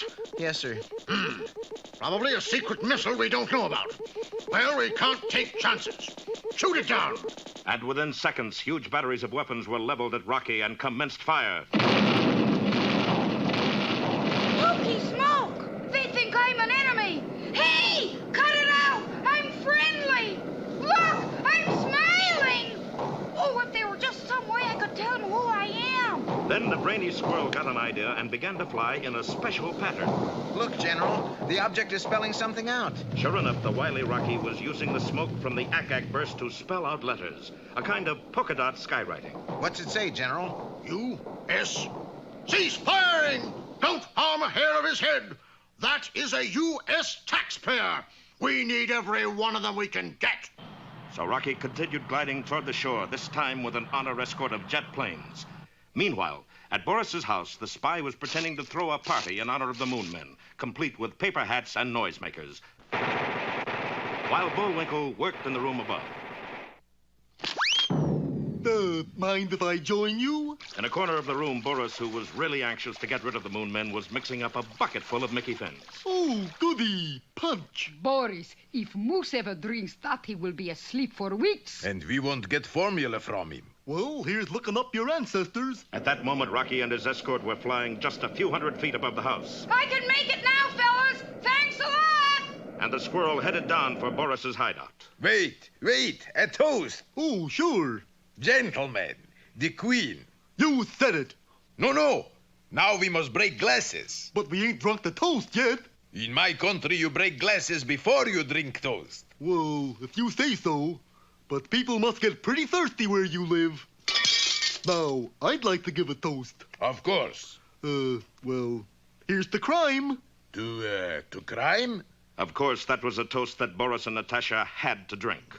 The results were immediate. Hey, she's gone to sleep.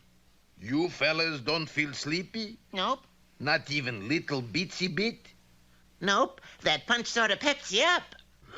Nighty-night. And Boris joined Natasha in deep slumber. Party droopers. At that moment, Rocky appeared at the open window. Bullwinkle, there you are. Where else? Hiya, Rocky. Come on, we gotta go back. Everybody's looking for you. Oh, that's nice of them. Okay, let's go. Come on, Moon Man. Our friends started back, but just as they left the house, heavy hands fell on their shoulders and a very official voice boomed. You are under arrest by order of the United States government. Our heroes under arrest? Whatever for? Be sure to see our next episode, The Bars and Stripes Forever.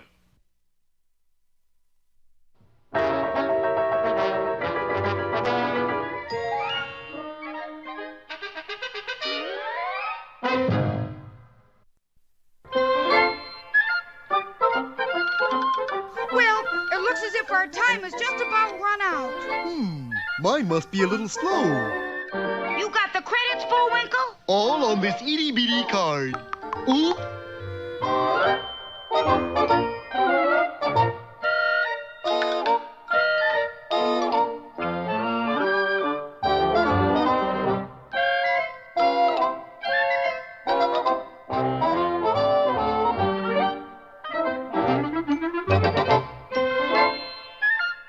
We're late again, Bullwinkle. Right. Bye now. See you next time.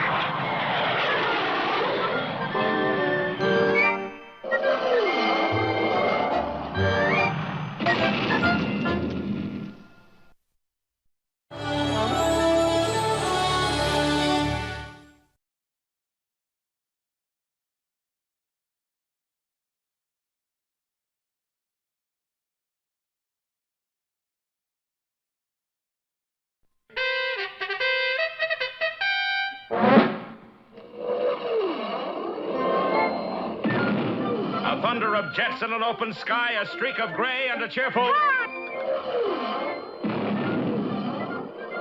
A loop, a whirl, and a vertical climb, and once again you'll know it's time for the adventures of Rocky and Bullwinkle and friends.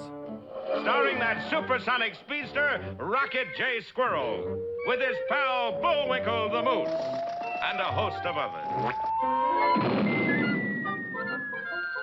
Hurry, Bullwinkle. The show's about to start. I'm coming as fast as I can. Wave to the people. Yay! Now what are you doing? Signing autographs. Let's see. John Smith. But your name is Bullwinkle. I know, but that's hard to spell.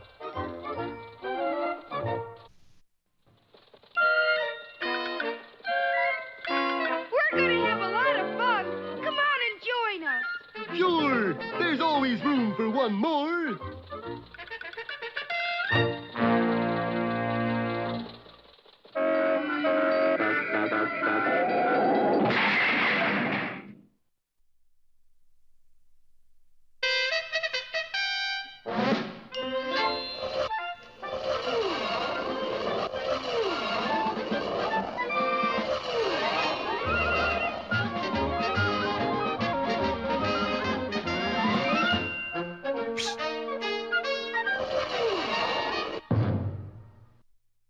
Well, that make-believe party that Boris was throwing at his house for the Moon Men developed some unexpected complications. In the first place, after Boris went to all the trouble of mixing up a bucket of Mickey Fins, Bullwinkle gave the wrong toast. Well, here's the crime. And Boris and Natasha had to drink their own sleeping potion. After that, the gathering broke up rather quickly. Party droopers. Then Rocky arrived and convinced Bullwinkle that he ought to return to his own laboratory. But as our friends left the house... You're under arrest by order of the United States government. What for? We have information there are 2 spies here. Spies? Who could that be? Pardon my pointing, but it looks like you 2. Grab 'em. But as the special agent grabbed Gidney, Cloyd leveled his scrooch gun, and the agent was instantly frozen solid. Wait a minute. They're not spies. They're visitors from the moon. The moon? Well, that's a job for State Department. But what about those 2? They look suspicious. Sir, you are speaking of our hosts. Oh, I'm sure they're all right. They're just a little punchy is all. Come on, Bullwinkle. We gotta get back to the lab. But what about Up the Creek here? We can't just leave him. Oh, he'll be all right. How long did you scrooch him for, Clyde? Only 50 years. 50 years? Kind of a long wait, ain't it? What'll we do? Hey, I got an idea. Listen. And so the next day there was a special ceremony held in the front of the National Security Building to dedicate a statue of Virus T. Up the Creek, the first special agent to be scrooched in the line of duty. Very few people knew that the statue was really Up the Creek himself, with a coat of white paint to keep him in good condition until he became unscrooched 50 years later. And, of course, the real stars of the occasion were the Moon Men. Everybody wanted to look at them. Oh, they're cute. And in the next few days, the whole country went moon mad. Women immediately adopted the Moon Man look. Beauty shops specialized in Moon Man hairdos. Pointed heads were all the rage. Gidney and Cloyd were given the key to the city. Delicious. They even made television commercials. And this is what the Moon Men look like after only 6 weeks at Dick Fanny's. Yeah, we used to look like this. Never have so many been so curious about so few. And pretty soon the pace began to tell on Gidney and Cloyd. They couldn't even eat a meal in peace. Hello, Kirk. Hello, Marilyn. Hello, Governor. Hello, Carrie. Hello, Marlin. Hello, Roger. Hello, Sophia. Hello, Gidney. Hello, Clyde. Oh, this has gone far enough. And so one night, Rocky and Bullwinkle heard a knock on their door. Come in. Why, it's the Moon Men. How do you like it here on Earth so far? It's so wonderful we can't stand it anymore. Look, I've got circles under my circles. And from shaking so many hands, look, sagging fingers. So we've got to leave now. Well, toodaloo. You don't understand. When I say we, I mean all of we. You too. Us? How come? Well, we can't just leave you here to discover the rocket fuel, you know. But I was just now sending out my laundry. Oh, well, I guess they can forward it. Quickly now. And the two Moon Men marched our friends to the field where they had hidden their strange spacecraft. Get in. I don't suppose we could pay now and fly later. In. I didn't think so. The door slammed shut, and with an unearthly sound, the spaceship with our heroes aboard zoomed straight up. Its destination, the moon. Don't fail to see our next episode, Hello Out There, or there's no place like space. And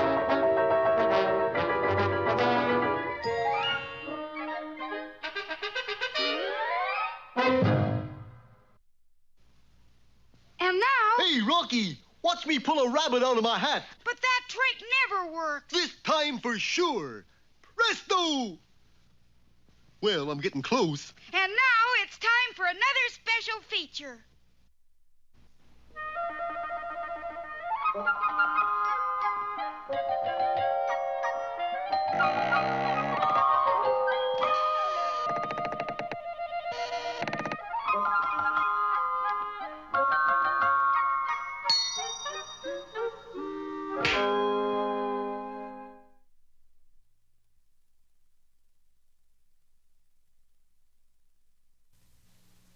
Did you ever know a boy who got everything he wanted? Well, that was Jack. In fact, Jack was given so many toys by his mother that he became spoiled, and his mother became very, very poor. For you see, she used all of her money to buy toys for Jack until she was left with only one worldly possession, a cow. Except Jack, of course. Aside from being very, very poor, they were continually being frightened by loud thums. Thumb! And sometimes fees. Fee! Which would come out of the sky like thunder. This was very noisy, to say the least. But Jack's mother decided first things first and sent Jack to the village to sell the cow so they'd have money enough for food. Jack was very inexperienced in the world of commerce, so what did he do? What any young boy would do. He sold the cow for 6 lima beans. Jack, you've never heard such fumming and things since you've been gone. I thought the sky would crash in on our heads. How much did you get for the cow, son? 6 lima beans, Mother. 6 lima beans? Why, Jack, you know I don't like lima beans. But the man said they were magic beans. Off to bed, Jack. Not another word. So Jack went to bed without any supper. The next morning, Jack was awakened by a huge beanstalk growing right outside his window. Jack thought to himself, beanstalks this big are for climbing. And so he did. He climbed, and then he climbed some more. Finally, he reached the top. He didn't know that he was in the land of fun. Or is it fee? Jack started out in search of food, and soon he came to a huge castle. He crossed the huge drawbridge and entered the huge gate. Everything inside the castle was huge, too. My, this room is big enough for a... Giant? This is the castle of the Giant of Thumb. Or is it Fee? He's a mean, evil giant with a nasty disposition, and he stole from your father, let's see, 1 hen, golden egg type, 2 bags of gold, 14 carat, 1 harp, singing variety. You must return them to your mother, who was the rightful owner. But remember, the giant has a keen sense of smell. If he smells a stranger, he will say, fee, fi, fo, fum. And then you must run for your life because that means he's discovered you. But how do you know all this? Because I am your fairy godmouse. Just then, there was a terrible thumping noise like huge, flat footsteps. Jack hid behind the door just as the giant entered. He was huge. Wife, bring me my hen. And while Jack watched in amazement, the hen laid an egg made of solid gold. Wait a minute. Fee-fi-fo-fop. I smell... No, that's not right. Fee-fi-fo... Fum. That's it.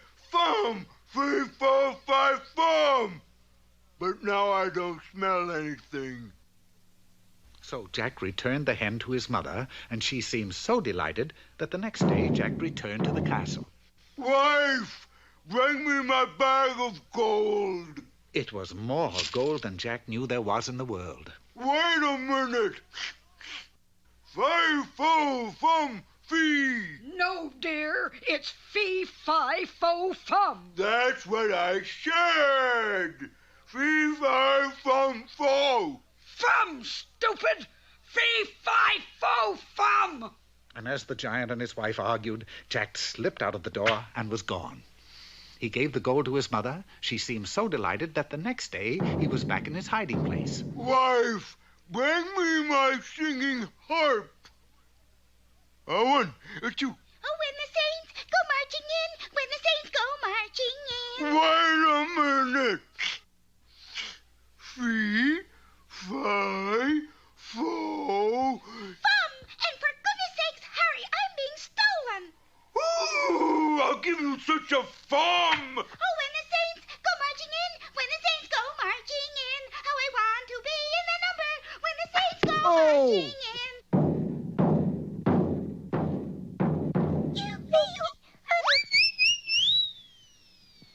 in. You know, Jack didn't really have to chop down the beanstalk.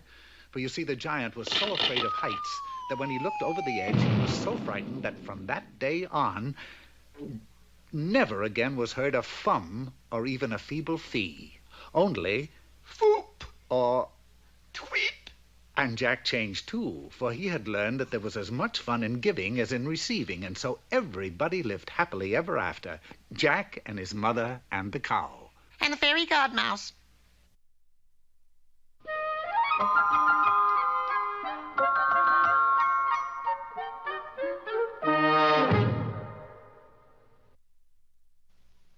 That's a pretty strange-looking painting, Bullwinkle. I just paint what I see. Well, what do you see? This is what I see.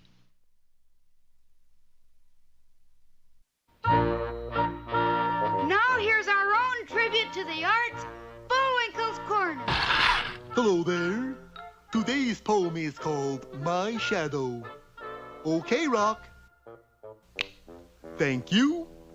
I have a little shadow that goes in and out with me, and what can be the use of him is more than I can see.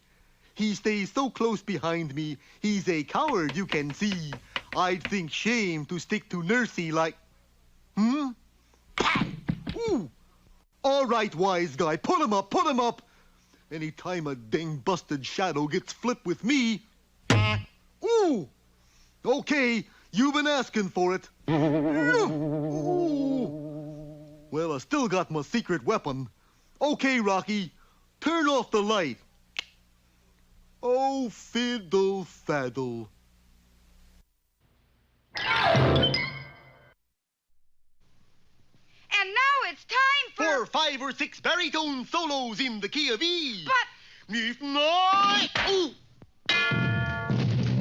Now for another of our special features. Should have tried E flat.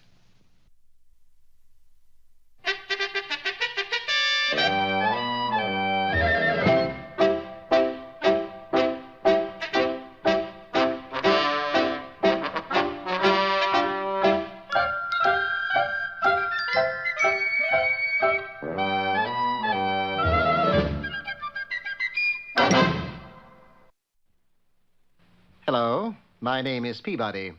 I am a genius. And my name is Sherman. I'm a boy. Mr. Peabody's boy. Set the Wayback Machine for the 6th century, Sherman. 6th century it is, Mr. Peabody. And the place? Camelot, where we'll visit King Arthur.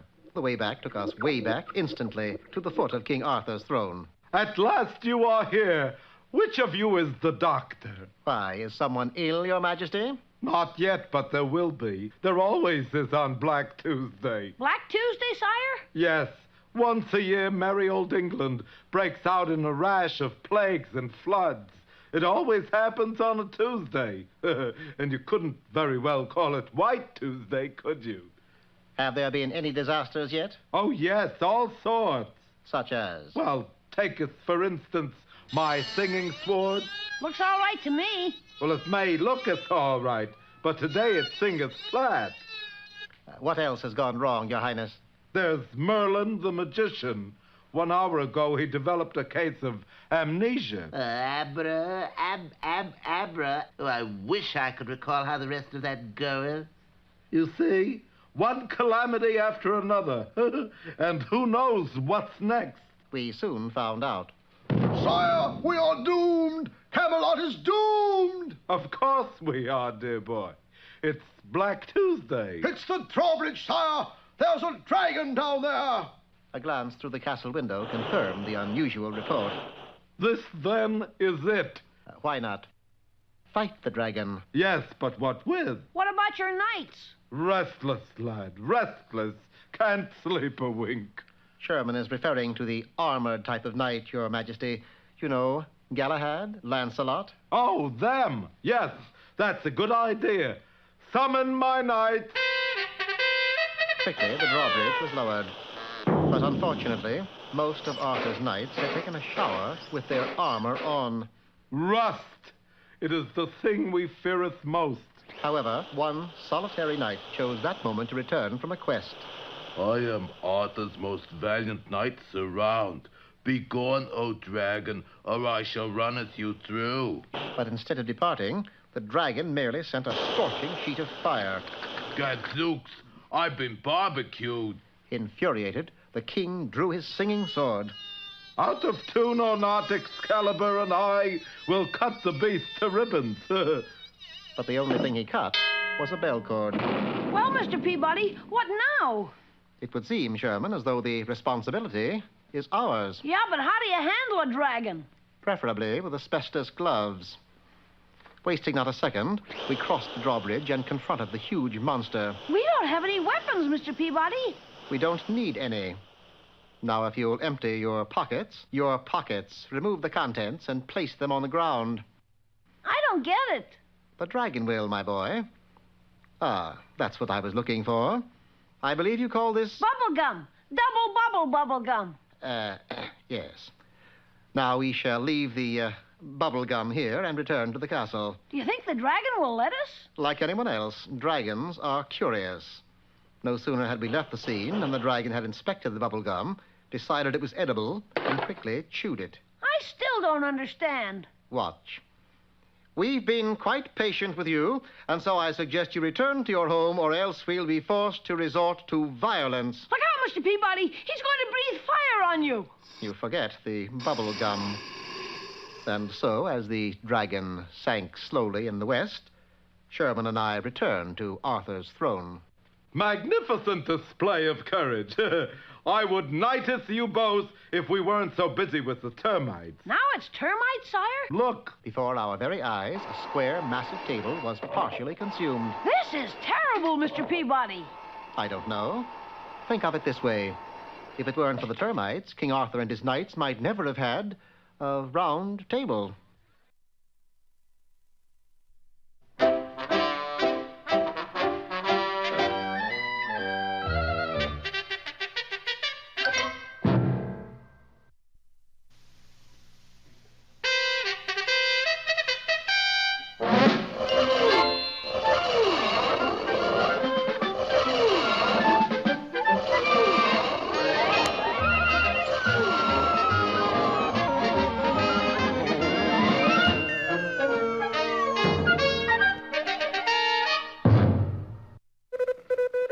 While the two Moon men, Gidney and Cloyd, were kept busy making personal appearances and signing autographs, Rocky and Bullwinkle were working furiously to rediscover their lost rocket fuel. But time ran out on them when the Moon men got tired of all their fame and decided to go home. It's so wonderful we can't stand it anymore. To keep our boys from finding the formula, Gidney and Cloyd made them get into their spaceship and took off for the moon, carrying Rocky and Bullwinkle with them. Up and up the strange craft went, and then suddenly... Cloyd, what is it? I don't know. I'll check the fuel indicator. Is it empty? According to this, we owe it 2 gallons. Impossible. Stand by to land. With its fuel gone, the spaceship dropped quickly down. Bullwinkle, are you all right? I guess so. Is this the floor where we get off? It sure is. Come on. One moment. You can't scare us with that anymore. If we can't get to the moon, neither can you. You know they're right, Cloyd. You mean we're stuck here? Looks like. I might as well be Scrooched. Wait a minute. You know what the rocket fuel formula is, don't you? Well, yes, but... Well, why didn't you tell us and we'll make some for you? Well... What do you got to lose? Well, sure, the worst you can wind up with is a mess of fudge cake. All right, but I certainly wish I knew what happened to our fuel. Well, if Gidney had happened to glance outside, he would have found out right away.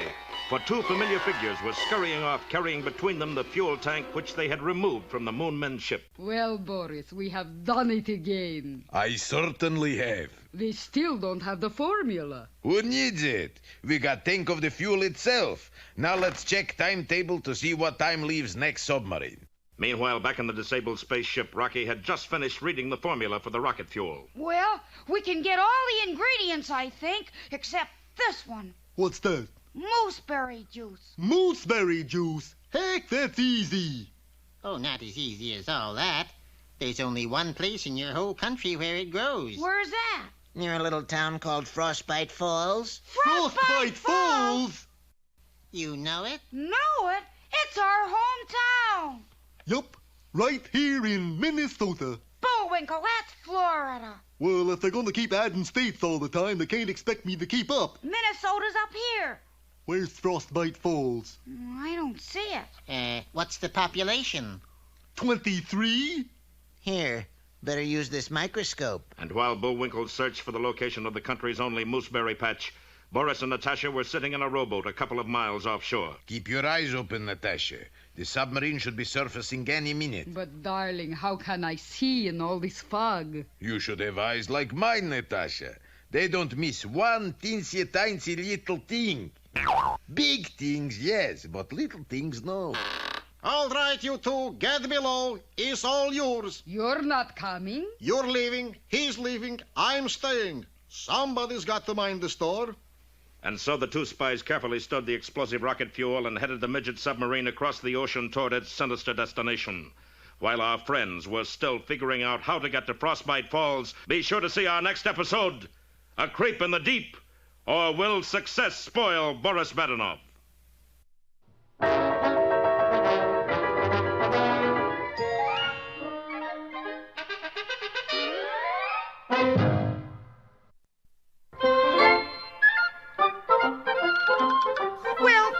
As if our time is just about run out. Mine must be a little slow. You got the credits, Bullwinkle? All on this itty-bitty card. Oop!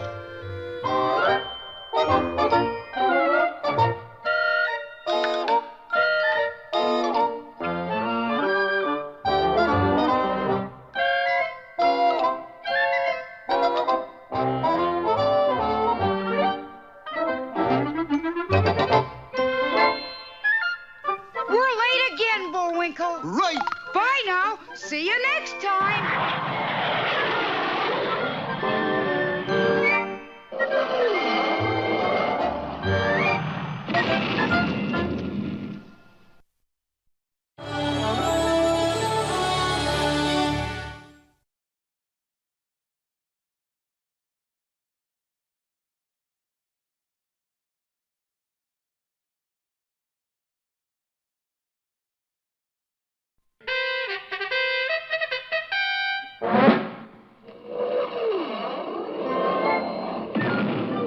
Thunder of jets in an open sky, a streak of gray, and a cheerful...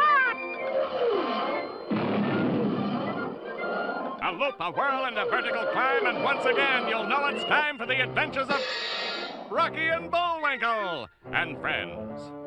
Starring that supersonic speedster, Rocket J. Squirrel, with his pal Bullwinkle the Moose, and a host of others.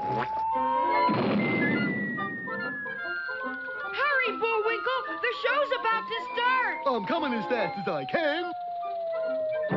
Wave to the people!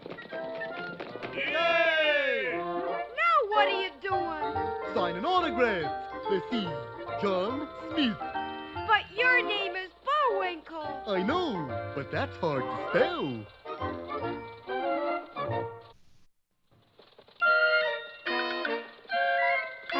We're gonna have a lot of fun. Come on and join us. Sure, there's always room for one more.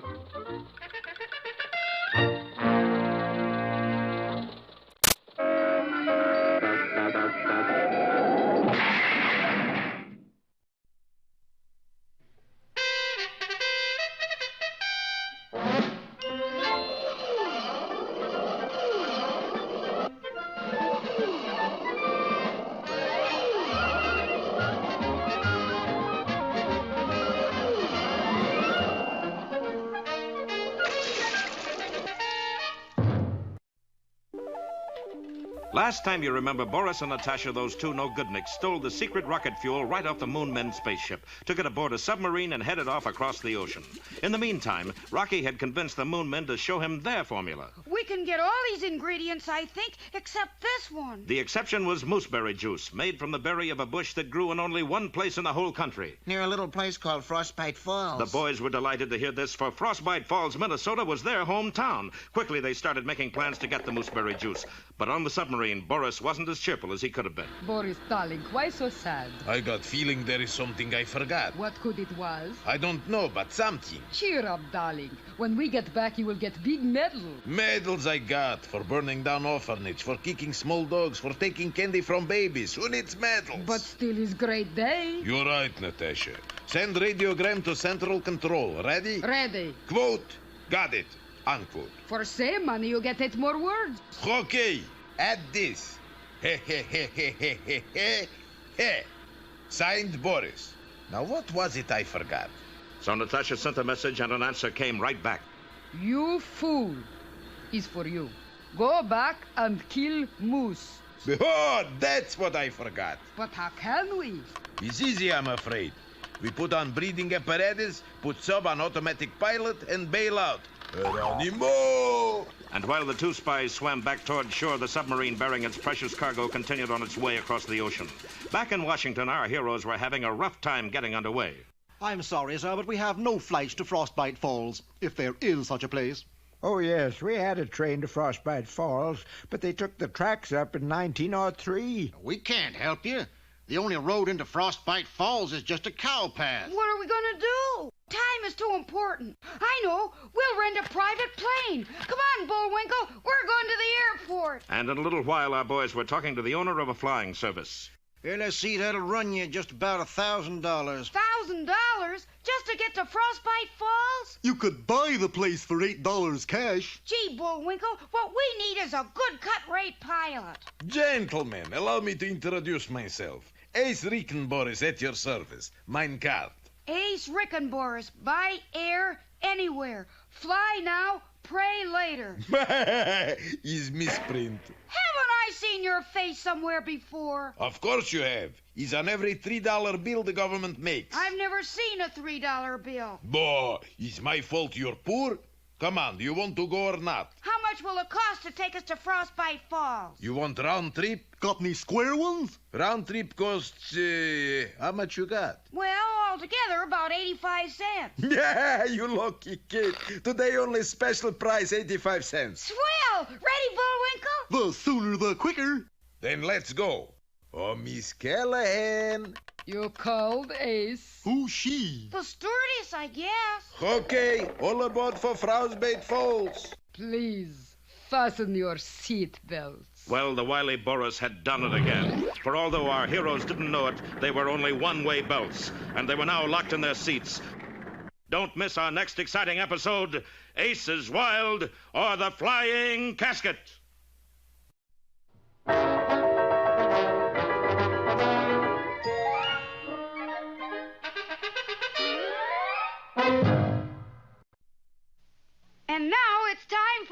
time for the dancing fool, Bullwinkle. Again? And now for one of our special fairy tales. Yeah.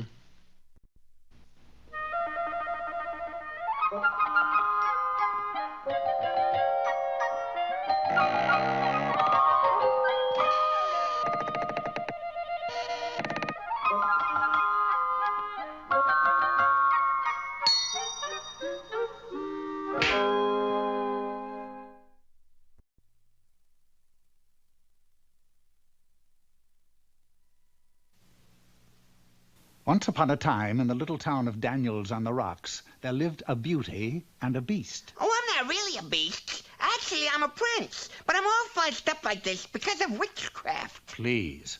But ugly as he was, he could once again become handsome just by being kissed by a beauty. Kissed? Oh, so that's the bit. Just get kissed by a...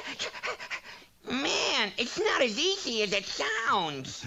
That was probably the wrong girl anyway. And so the beast set out to find the beauty whose love would break his magic spell. How do you do, miss? I'm not really a beast, but a prince. The victim of... You're no prince. And you're no beauty either. Boy, that's what I really needed.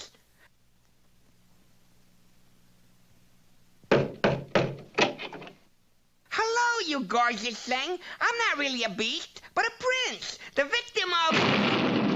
witchcraft. Listen to me. This is a true story. I'm a handsome prince. Well, an inventive beast knows when to change tactics, and this particular beast knew that it was the smart thing to present his case before presenting his face. Call me a beast, will you? Next, the beast posed as an old friend of the family. Ho, ho, ho, ho, ho, ho, ho. How about a big kiss for Santy? Well, obviously, it was time to look for another approach. A kissing booth at a fair, for instance. There, the beast would simply buy a kiss for himself, and it just might be the kiss. Then again, it might not. Maybe I should quit when I'm ahead, if you can call this being ahead. Well, if one can't even buy a kiss, one is forced into devious measures. Something subtle, sophisticated, something ingenious, yet inobvious.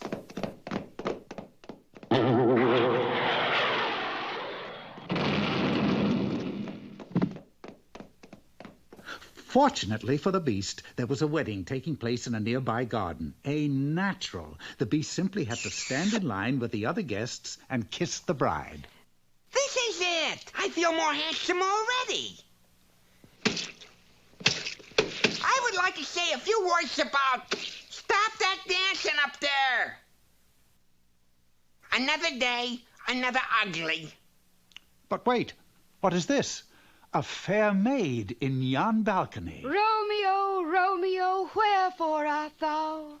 Up, up, up, and away! But the damsel did not do good like a Juliet should. However, not to be discouraged, the beast tried again, this time by air. His takeoff was superb, but we can't say as much for his landing. Jousting was an old favorite sport in fairy story days. After the joust, the winner usually threw a rose to the lady of his choice, who, in return, would reward him with a kiss. This seemed like a perfect opportunity to the beast, so he threw the rose, it was high and a little inside, and made ready to receive his reward. But instead, the next good prospect for a kiss was on the edge of disaster as the beast happened by. I'll save her. Then she'll kiss me out of gratitude. No, wait, stop. Don't do it. Hold it. Don't be rash. Wait, hold on. I'll save you. Well, eventually, even a beast gets discouraged. I'm just a no-good beastnik. So the next time he met a beauty... Hello? Here, hit me. Go ahead, shock me good. Say all do. But the beast can only become a prince again if a beauty kisses him. The real beauty. Black of hair. Black of hair. Red of lips. Red of lips. Fair of skin. Fair of... It's her. I mean, you or she. This is the one. Kiss me.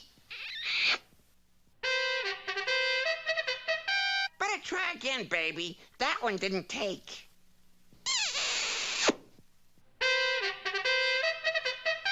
Well, the script says that you turn back into a prince. You really are a prince, aren't you? Listen, bud. You get kissed your way, I'll get kissed my way.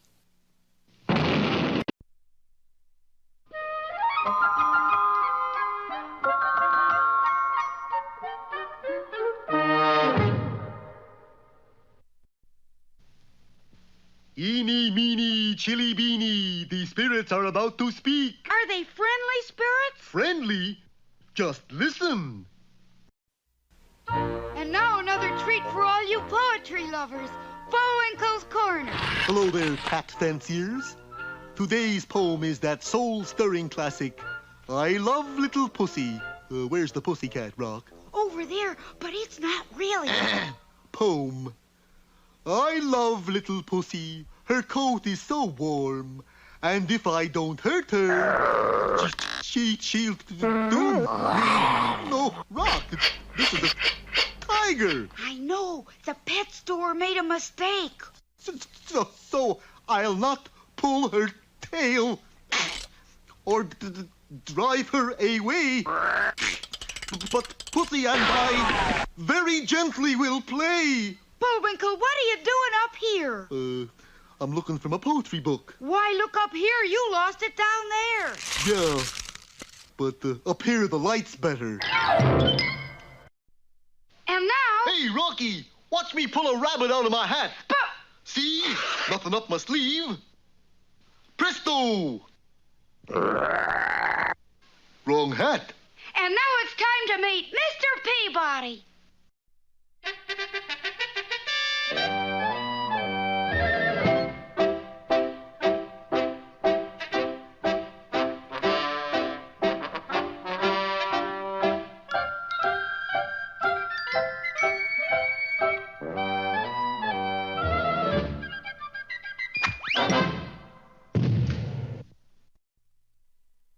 Hello. Peabody, Sherman, and Wayback here. I'm Peabody, of course. This is my boy, Sherman. And the Wayback is my invention for taking us back into history. Where to today, Mr. Peabody? Today, Sherman, the Wayback escorts us to Vienna.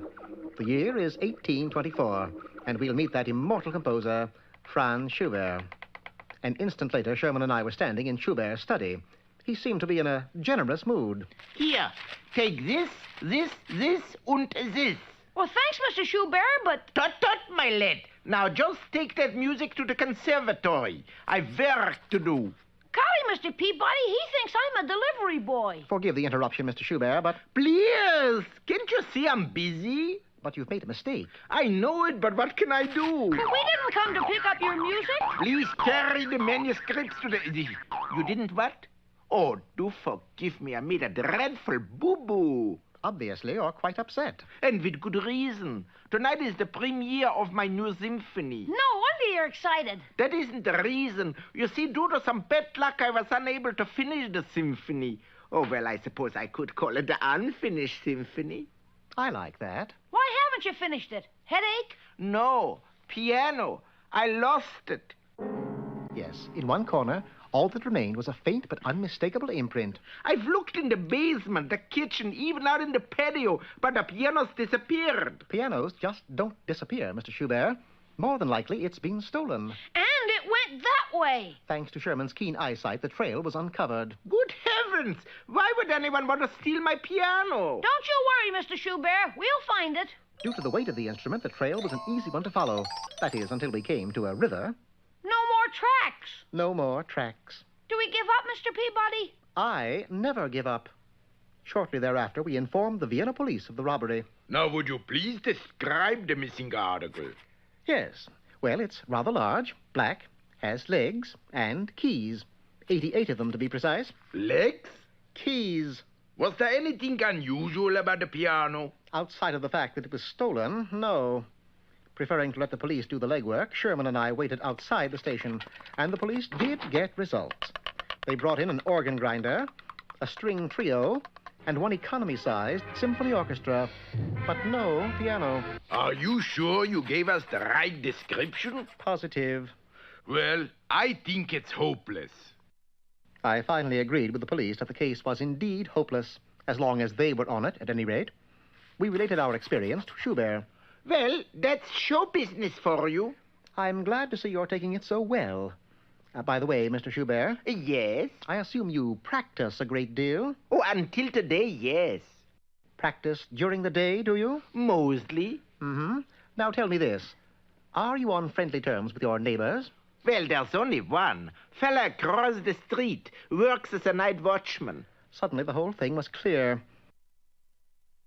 Do not disturb. Yes, that makes sense. I don't understand, Mr. Peabody. It's simple, Sherman. A night watchman sleeps during the day, and Mr. Schubert's piano practicing would certainly interfere with that. So the watchman stole the piano. Exactly. Go away! There's a sick man living here. Me! Sorry to disturb your slumber, but we've come for Schubert's piano. You couldn't have it! Now go away! Let me sleep! He leaves us no alternative. Sherman, sing Jeannie with the light brown hair. Huh? Jeannie with the light brown hair. Sing it in E flat. I dream of Jeannie with the light brown hair. Stop it! Stop it! I couldn't stand here and the kid sing Jeannie with the light brown hair. I give up. I move the piano back. There's your piano, Mr. Schubert. Now you can finish your unfinished symphony. Oh, no. I'm working on a serenade now, so I think I leave the symphony as is. And so Sherman and I prepared to leave. However, before we did, we picked up one amazing fact. Franz Schubert had perfect pitch.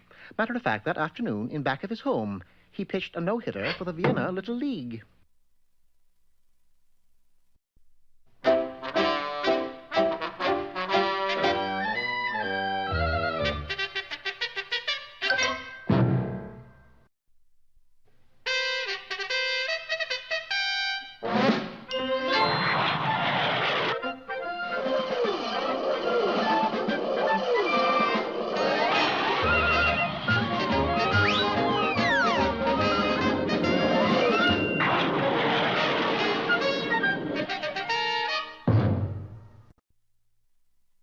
In their search for Minnesota mooseberries, a vital ingredient of their lost rocket fuel, our heroes left the Moon Men and headed back to Frostbite Falls. They decided to fly and hired a pilot named Ace Rickenboris, who bore a frightening resemblance to Boris Badenov, the notorious spy.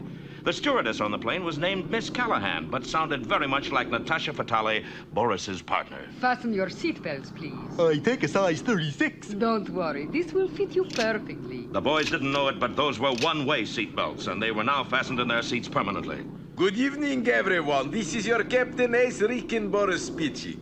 Welcome aboard Flight 13, the flying casket to Frostbite Falls. Miss Callahan will be serving you hot beverage in just a minute. You like hot beverage? My, that was quick. What is it? Specialty of the line, called a guided missile. Guided missile? Yes. Just one and you go down in flames. Sounds interesting. Well, here's looking at you. But not for long. Then, just as Rocky and Bullwinkle were about to down the lethal drink, the plane hit an air pocket and dropped suddenly. Oh, shucks, we spilled them. As the boys watched, the spilled liquid ate right through the floor of the plane. Make a nice breeze, no? You like a refill? Well, maybe just half a cup. I don't think we better, Bullwinkle. That stuff's a little too strong for us. Meanwhile, the ancient plane was sputtering along, just narrowly avoiding disaster. How you making out, Natasha? The little one is too smart for us, Boris. So? Then we jump out and leave him strapped in chair. We'll see how good he is at backseat driving. In the meantime, the submarine carrying a tank of high-explosive fuel stolen by the spies drew nearer and nearer to its destination, a foreign port. Its progress controlled on a radar scope by two mysterious figures. It is exactly on the beam, Gordy. You said it. What heading? 217 degrees. You sure of these figures? Certainly. That's odd. What? I get 216 degrees. What's the matter? You never made mistake? X-ray! Foreign port disappears in mystery blast! As a result of the explosion, an urgent message flashed on the air. Calling Boris Badenov. Calling Boris Badenov. Come in, Boris. The coast is clear. Unaware that their plan to steal the secret fuel had backfired, the two spies were hastening to do away with Rocky and Bullwinkle by sabotaging the airplane. You trained gas tank, Natasha? Check. Threw out extra parachutes? Check. You want me to smash instruments? No. Let me. I like to. Oh, I'm just wild about Boris cha-cha-cha. You go ahead, Natasha. I'll catch up with you in a minute. And Natasha leaped out of the plane. Back in the cabin, Bullwinkle was admiring the view when suddenly... Hello there. Nice to see ya. Who are you talking to, Bullwinkle? Our stewardess. She just went by in a parachute and... Parachute? Well, something must be wrong. Here, help me out of my seatbelt. I'm stuck. So am I. Ain't that the darndest luck, though? Luck nothing. I think we've been sabotaged. Meanwhile, in the pilot's compartment, Boris was putting the finishing touches on his job of destruction. He threw out the steering wheel and prepared to jump. I hate to leave a place that holds such pleasant memories. And just then, as our boys struggled with their one-way seatbelts, all three engines conked out. Be sure to see our next exciting episode, The Backseat Divers or MASH Landing.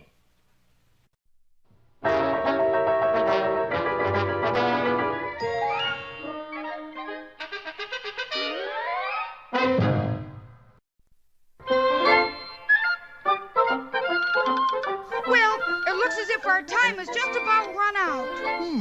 Mine must be a little slow. You got the credits, Bullwinkle? All on this itty-bitty card. Oop!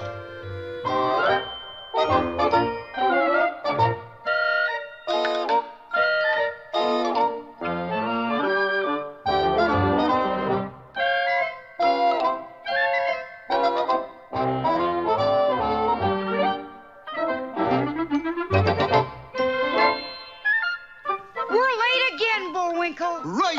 Bye now. See you next time.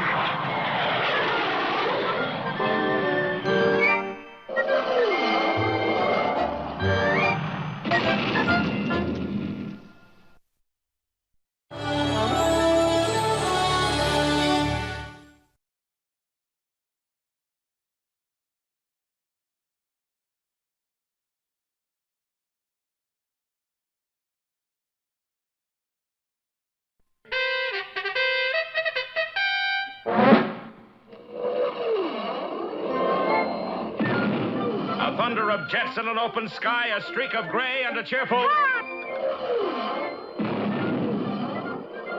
A loop, a whirl, and a vertical climb, and once again, you'll know it's time for the adventures of Rocky and Bullwinkle and friends. Starring that supersonic speedster, Rocket J. Squirrel, with his pal Bullwinkle the Moose, and a host of others. Hurry, Bullwinkle. The show's about to start. I'm coming as fast as I can. Wave to the people. Yay! Now what are you doing? Signing autographs. Let's see. John Smith. But your name is Bullwinkle. I know, but that's hard to spell.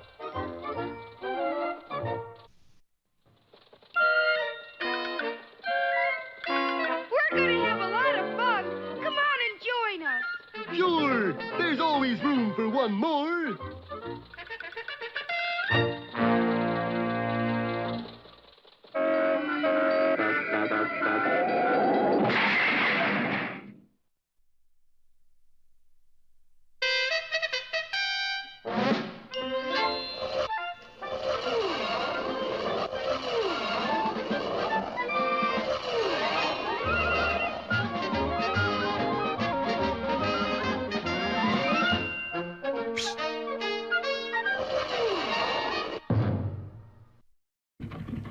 Well, our heroes are really up in the air this time. Searching for mooseberries, a secret ingredient for their rocket fuel formula, they wound up on board a plane piloted by Boris Badenov. His partner, Natasha, fastened them into their seats with one-way belts and then bailed out. In the pilot's compartment, Boris gleefully smashed all the instruments, threw out the steering wheel, and prepared to follow Natasha. I hate to leave a place that holds such pleasant memories. But at that moment, the damaged radio crackled and a voice said, Calling Boris Badenov. This is Central Control. You reading me? Yes, fearless leader. Plans are changed. Moose must finish finding formula. Do not, repeat, Do not kill moose. Make up your mind. What was that? I said yes, fearless leader. And Boris dashed back into the cabin just as all three engines conked out. Hey, Captain, give us a hand here. Well, something seems to be the trouble. Get us out of these belts. They're stuck. Of course. How come the engine stopped? Oh, because we're going to land. Well, how come we're landing? Because the engine stopped, you Nice little chap. We better jump for it. Right, Rocky, let's go! Wait! No, Bullwinkle, I can glide down, but you need a parachute. I knew I was forgetting something. Moose has got to be saved. Here, take mine. Wouldn't think of it. Take it!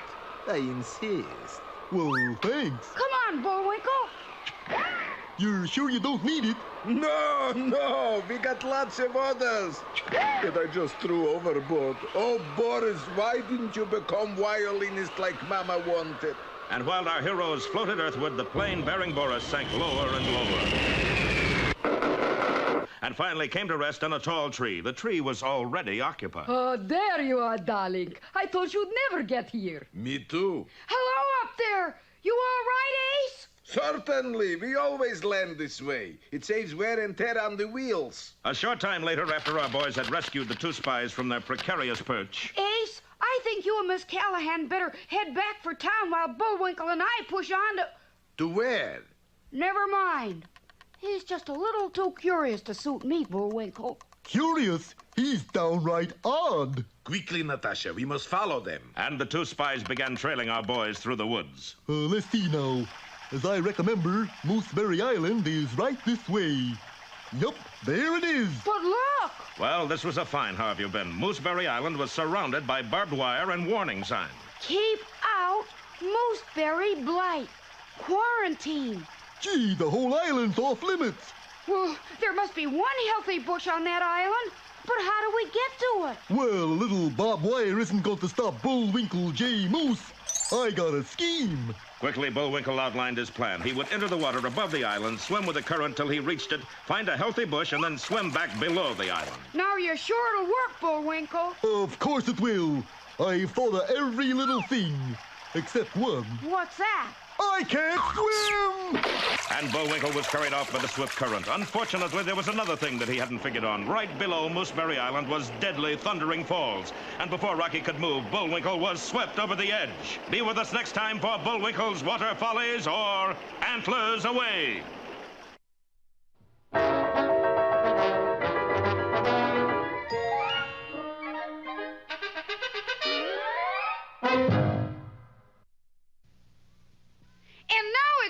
Time for that jolly juggler, Bullwinkle. Oh, dear. 3 at once.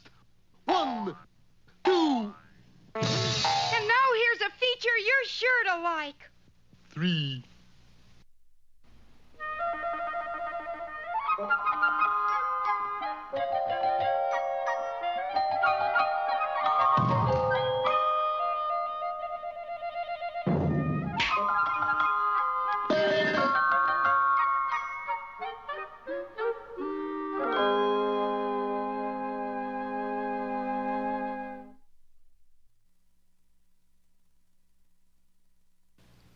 Once upon a time, there was a little tailor, a very little tailor. To be exact, 4'2", eyes of blue. Oh, how he wished he were a taller tailor. Yeah, about 9 feet tall. The reason was that being so small, he was constantly being picked on. When he ate his lunch, even the flies ganged up on him, 7 at once. Stop that buzzing! I can't even hear myself eat. But the flies kept on buzzing until the little tailor could stand it no more, and... Of course, that was the end of his lunch, but the buzzing had stopped. Listen, it's quiet. I got him! 7 with 1 blow! Not bad for a shrimp. The little tailor was so proud of himself that he immediately made a shirt which proclaimed his great deed and set out to tell the world all about it, even though, strictly speaking, it wasn't true at all. Town's gonna know, world's gonna know about 7 late hour 1 blow.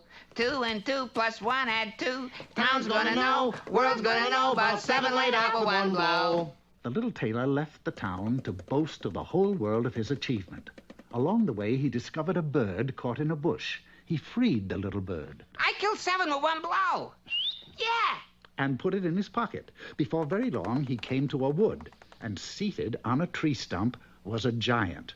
He was as big as the tailor was small. Too tall or not too tall? That is the question. Excuse me. A chance to shrink? Aye, there's the rub. Excuse me, Bard. What do you want? Take a look at that. You killed 7 with one blow? You're such a little fellow. But then I'm so tall. Perhaps you did. Would you believe I was a 3-pound baby? Listen, I killed 7 at one blow, and you better believe it. What? Put me down! All right. Let's see just how strong you are. The giant picked up a stone and threw it so high that it almost went out of sight. Top that! I might be slightly overgrown, but I'm a throwing fool. Well thrown, but it did come back to Earth. That it did. I'll throw one that'll never come back. And the tailor, thinking fast, took the bird out of his pocket and let it fly, so to speak. And quick as a wink, it flew straight up and out of sight. Oh, that is good. That is very good. You are truly gifted with a golden arm.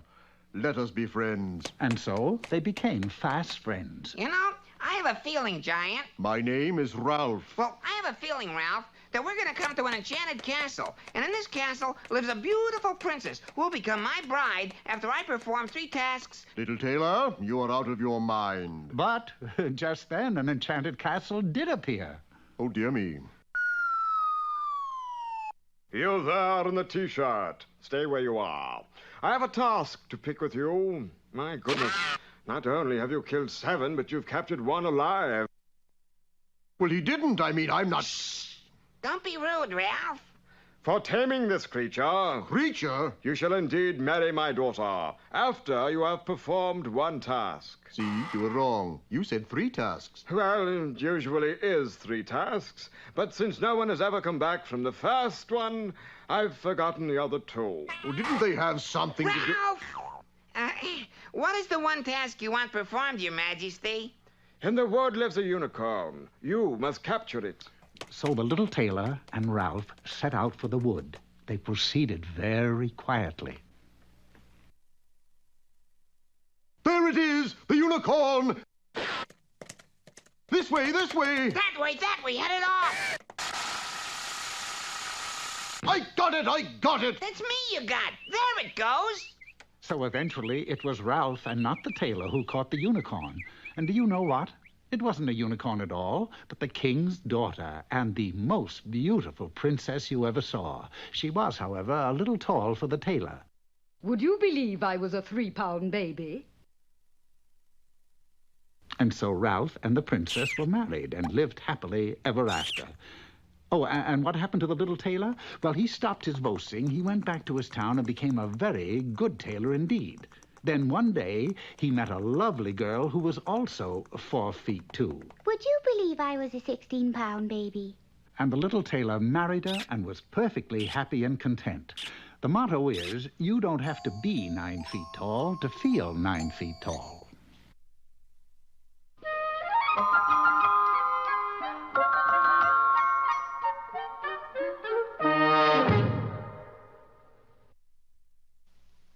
That's a pretty strange-looking painting, Bullwinkle. I just paint what I see. Well, what do you see? This is what I see. Time again for Bullwinkle's Corner. Hello there. Today's poem is called Taffy. Taffy was a Welshman. Taffy was a thief. You ain't kidding, Governor. Taffy came to my house and stole a piece of beef. Hey, that's a whole cow. So I'm petting my part a little. I went to Taffy's house. Taffy wasn't home. Taffy went to my house and stole a marrow bone. Marrow bone, that's a whole leg of lamb. I went to Taffy's house. Taffy wasn't in. You can't read? Sign says out. I know you're in there. I can hear you breathing. Taffy went to my house and stole a silver pin. That's a pin? Just poetic license. If he went to Taffy's house, Taffy in bed took up Marrowbone, hit him in the head. I went to Taffy's house. Taffy was in bed. And do you know what the last line is? Of course. Took up marrow bone and hit him in the head. What do you know? Unhappy ending.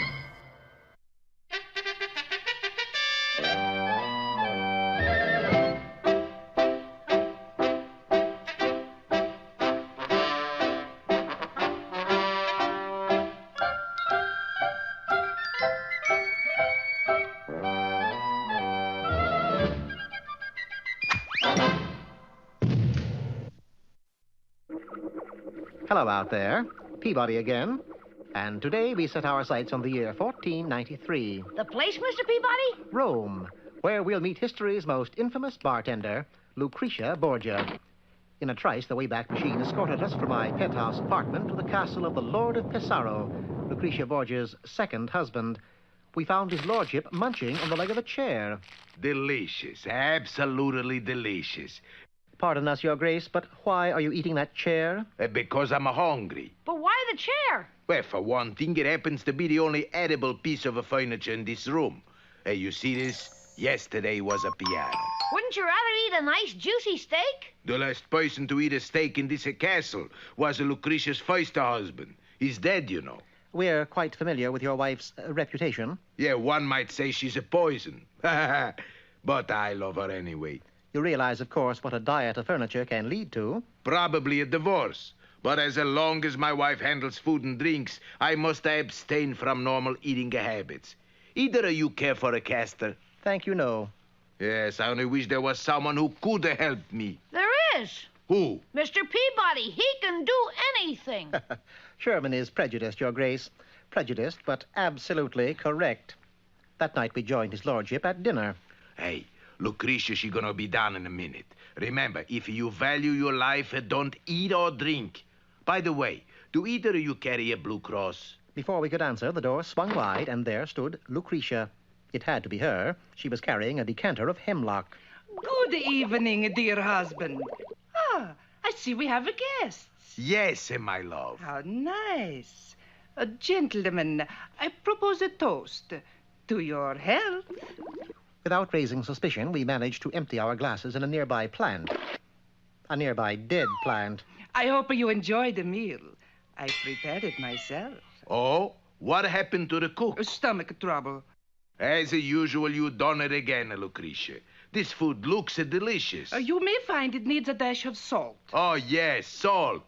A-R-S-E-N-I-C, salt. Lucretia's constitution must have been an iron one. Her food disappeared rapidly. So did ours, from our plates to the floor. Ah, that hit the spot. Would anyone care for a cigar? Well, yes, I think I... Shh. She soaks them. Darling, why you don't take our guests out for a stroll in the night air? It might help you to clear up your headaches. I don't got a headache. And not yet, you don't. Atop a parapet, we discussed the recent ordeal. You see? Hemlock, arsenic, that food was loaded. If I were you, your lordship, I'd leave her. I can't. I love her too much. Besides, this poison thing is just a hobby. I have an idea. One that will allow you to eat and drink quite freely. We adjourned to the castle basement, where Lucretia had her own chemistry lab. Look around you. The greatest collection of poisons in the entire world. With Sherman and his lordship assisting, we collected samples. Finally, I began my experiment. 2 drops of wood alcohol, a dash of belladonna, Paris green for color. There we are, done. It looks delicious. What is it? This glass contains a minute amount of every poison known to man. And to Lucretia? And to Lucretia. By drinking this, you will build up a lifetime immunity. No matter what poison your wife administers, your system will have become adjusted to it. All right. Here's looking at you, I hope. Congratulations, your lordship. You are now immune to poison. From that moment on, his married life changed to one of complete rapture. You cooking something, my dear? Yes, my love. A cake for your birthday.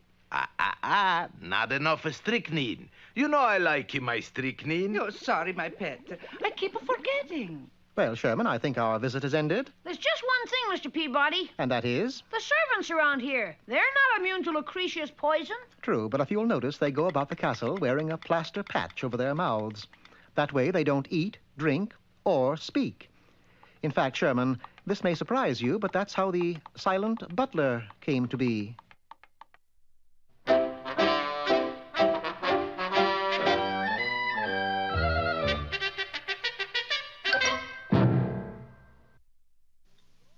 Ready, Rock? You sure you know how to work that thing? No. Anyways, here's what it was supposed to look like.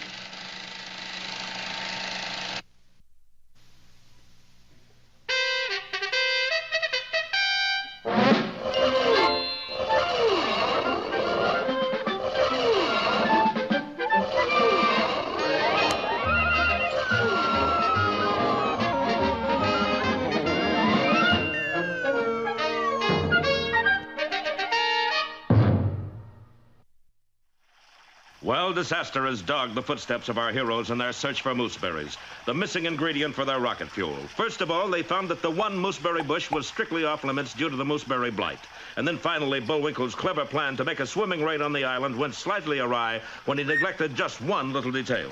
I can't swim! A moment later, Bullwinkle had disappeared over thundering falls. Bullwinkle! As Rocky raced toward the falls, those sly spies, Boris and Natasha, watched from a distance. Is Moose kaput, darling? No. Look there. He's caught in bush. Not for long. Do we try to save him or let him go? Which was last orders from headquarters? You took message, darling. But they sent so many. Quickly, get me central control. But while Boris and Natasha tried to get their orders on whether or not to go to Bullwinkle's aid, the intrepid squirrel was already high in a tree next to the falls, carrying a long rope which he tied to a tree limb. Bullwinkle, can you hear me? I can hear you, but I can't see you. I'm up in this tree. You sure picked a fine time for sightseeing. No, wait. I'm going to glide down with a rope. Okay. And the plucky squirrel, trailing the rope behind him, launched himself into space.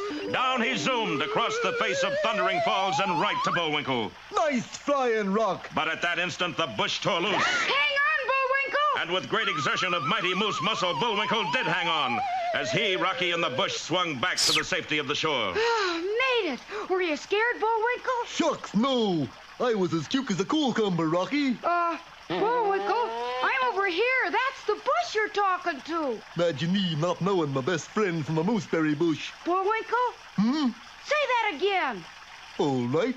No, before that. You said this was a... Just a mooseberry. Mooseberry! Bullwinkle, you did it! You found the last available mooseberry bush in the country. Just my keen eyeballs, I guess. Meanwhile, the two spies had just contacted their superiors overseas. I tell you, I sent whole tank full of rocket fuel by submarine to main seaport.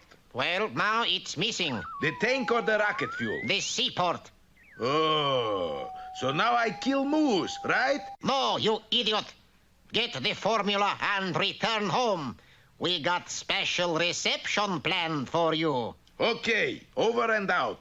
Now we gotta get this bush back to Washington, Bullwinkle. Yeah, before it catches the mooseberry blight. But at last we got the secret ingredient. Secret ingredient? Come on, Rocky, let's start hiking. Hold on there, gentlemen. Who are you? Special Agent, FBI. You mean FBI? No, FPI, Federal Plant Inspector. You got any peaches, pears, pineapples, passion fruit, papayas, or mooseberries? Well, it just so happens. Aha, a mooseberry bush. And, it's crawling with mooseberry blight.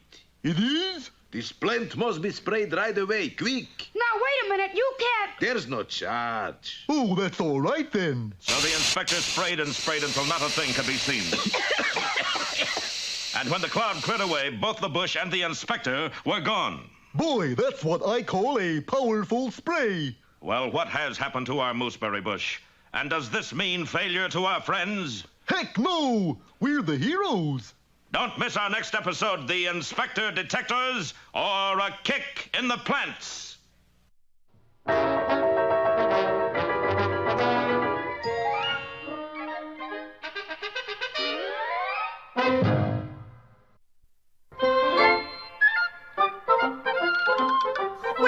it looks as if our time has just about run out.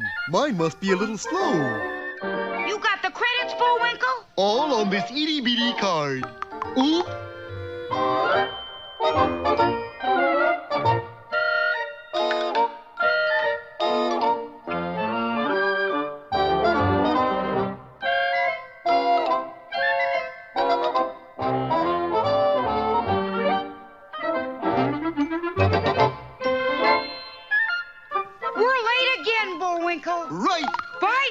See you next time.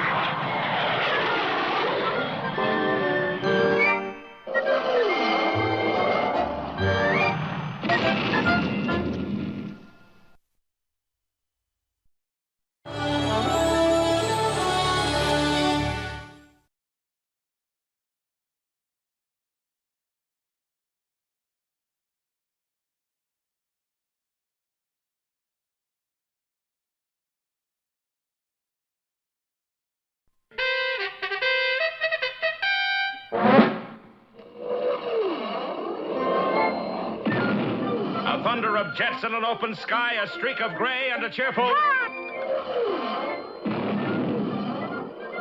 A loop, a whirl, and a vertical climb, and once again you'll know it's time for the adventures of Rocky and Bullwinkle and friends. Starring that supersonic speedster, Rocket J. Squirrel, with his pal Bullwinkle the Moose, and a host of others. Hurry, Bullwinkle! The show's about to start! I'm coming as fast as I can. Wave to the people! Yay! Now what are you doing? Signing autographs. Let's see. John Smith. But your name is Bullwinkle. I know, but that's hard to spell.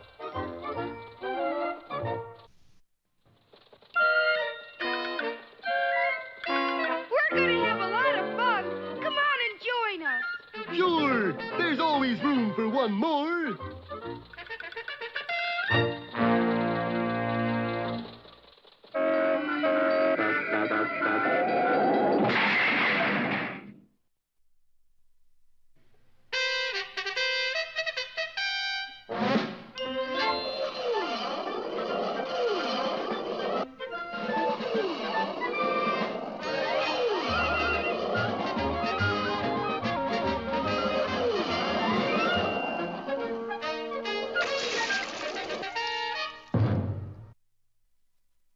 Well, sir, our heroes are still in a slump in their efforts to bring back a mooseberry bush. For in our last episode, the wily Boris disguised himself as a plant inspector and sprayed the last mooseberry bush in the country.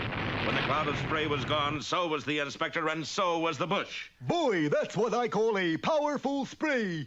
Didn't leave leaf nor whisker of either of them. Well, there goes our last chance of getting a mooseberry bush back to Washington. You mean... Yeah, we failed. What's that?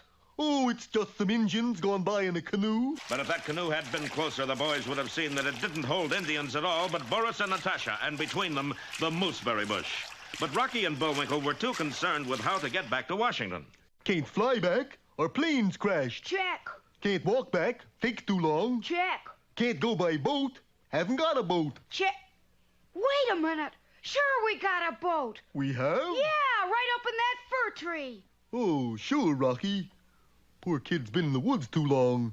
He's fur crazy. No, look. Rocky, that's our wrecked aeroplane. Not for long. Come on. And so a short time later... You see, Natasha? It's like taking candy from baby. You know, darling, I have funny feeling we're being followed. Followed? Who could follow us? We stole only canoe on the river. It's just Sure enough, they were being followed. Rocky and Bullwinkle had turned their smashed aeroplane into a boat, and the plane's propellers made excellent double-bladed paddles. They're gaining on us. Like taking candy from baby, huh? You ever tried to take candy from baby? It's pretty hard. But Rocky and Bullwinkle, with no telescope, didn't know that they were so close to their goal. They'd have been even more dejected had they known what was coming, for just around the next bend in the river, Boris was planning a rather unpleasant surprise. There, we should get rid of those two idiots. But your last instructions say do not kill moose. Who's killing moose? I'm just chopping down tree. It's my fault he happens to be underneath. Shh, here they come. And Boris started the huge tree on its way down. You aren't even going to holler timber? Of course I am. Listen. Timber. Honky smoke, Bullwinkle! Look! The enormous tree hurtled down at our heroes. But unfortunately for Boris, it was just a little too big. It fell all the way across the river and hit a cliff on the other side. But the force of its falling snapped it in two, and half the tree drove through the bottom of Rocky's makeshift canoe. We're leaking, Rocky! How are we going to get rid of that thing? We're not, Bullwinkle. That's a mast. With pine cones on it? Sure. The wind blowing through the tree makes it act like a big sail. Well, I'll be a moose. You are a moose. Yeah, I wanted something easy. We'll be in Washington in no time. Yup, if we don't sink first. So with Rocky in the crow's nest and Bullwinkle at the tiller, the strange craft sped down the river.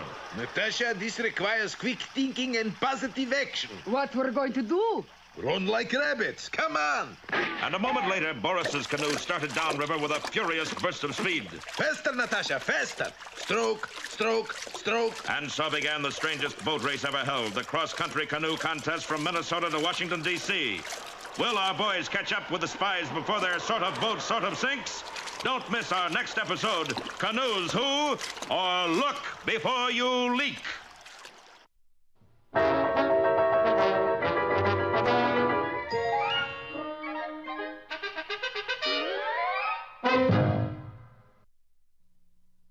And now... Hey, Rocky, watch me pull a rabbit out of my hat. Again? Nothing up my sleeve. Presto! No doubt about it. I gotta get another hat. Now here's something we hope you'll really like.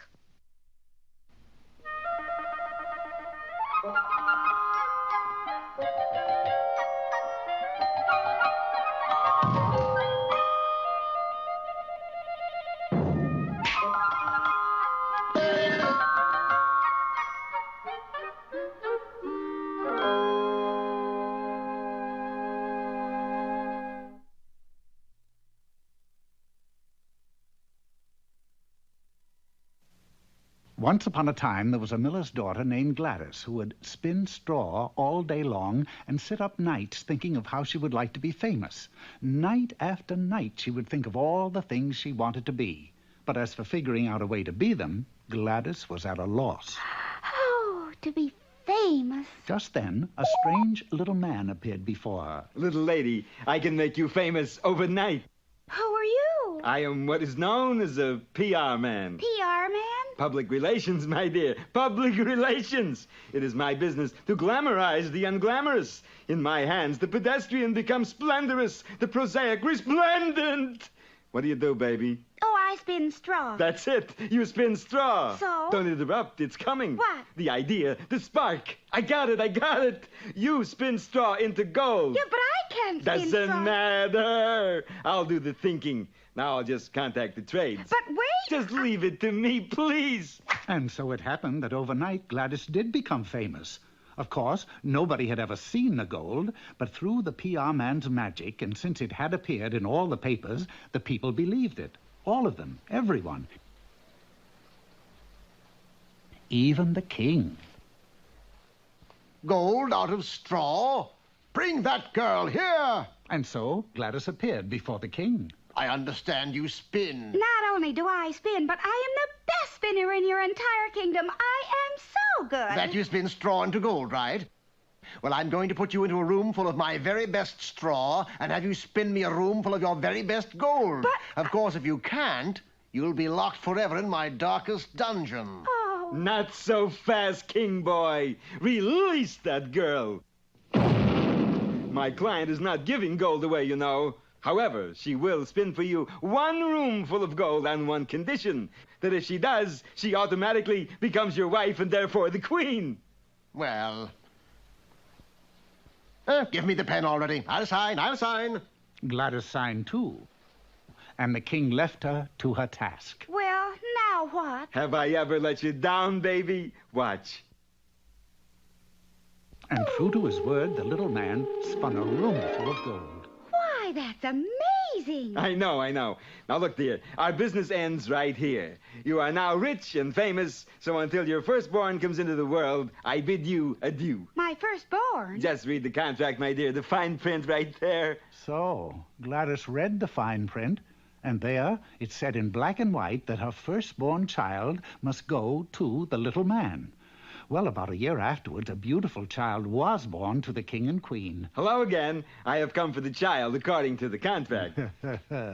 What the little man didn't know was that in reading the fine print, Gladys had found the loophole. I have found the loophole. Oh, no, not the loophole. Yes, Quote, if the party of the first part, that's me, within 3 days discovers the name of the party of the second part, that's you, the party of the first part shall keep the party of the third part, that's him. But that may not be as easy as you think.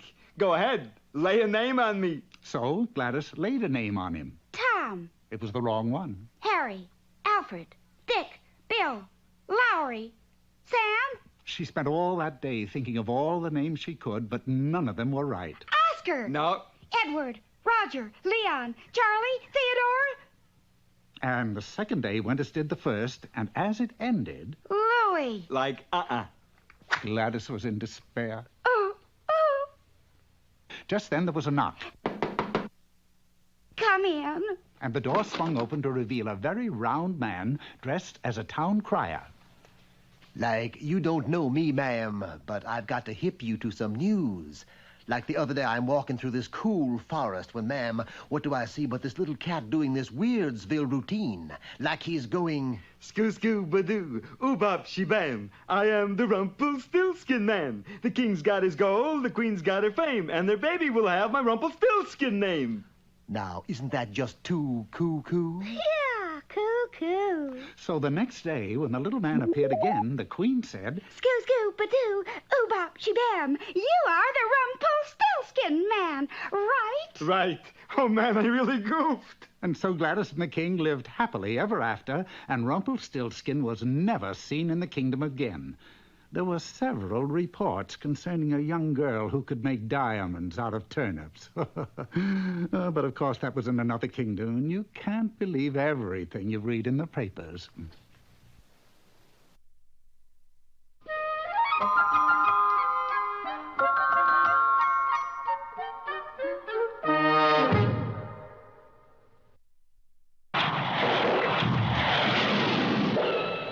Private Bullwinkle, sir, with a message. Just in time. Is it important? Is it? Just look. And now it's time for Bullwinkle's Corner. Hello. Today's poem is Wee Willie Winkie. Wee Willie Winkie runs through the town, upstairs and downstairs, in his nightgown, peeping through the windows, crying through the lock. Are the children in their beds? For it's now 8 o'clock. George, there's a prowler outside. Help! Police! Uh-oh. There he goes! Head him off! Hold it, you. Up against the wall. Okay, what's your name? Wee Willie Winkie. Hello, R&I. You got a mate and a mug named Winky? Why the candle? You a firebug or something? Sir, I am a moose. Okay, Jack, into the wagon. Look at that rock. That's just terrible. How come? Why, they spelled Bullwinkle with only one L. And now it's time for 5 or 6 baritone solos in the key of E. But... Ooh. Now for another of our special features. Should have tried E flat.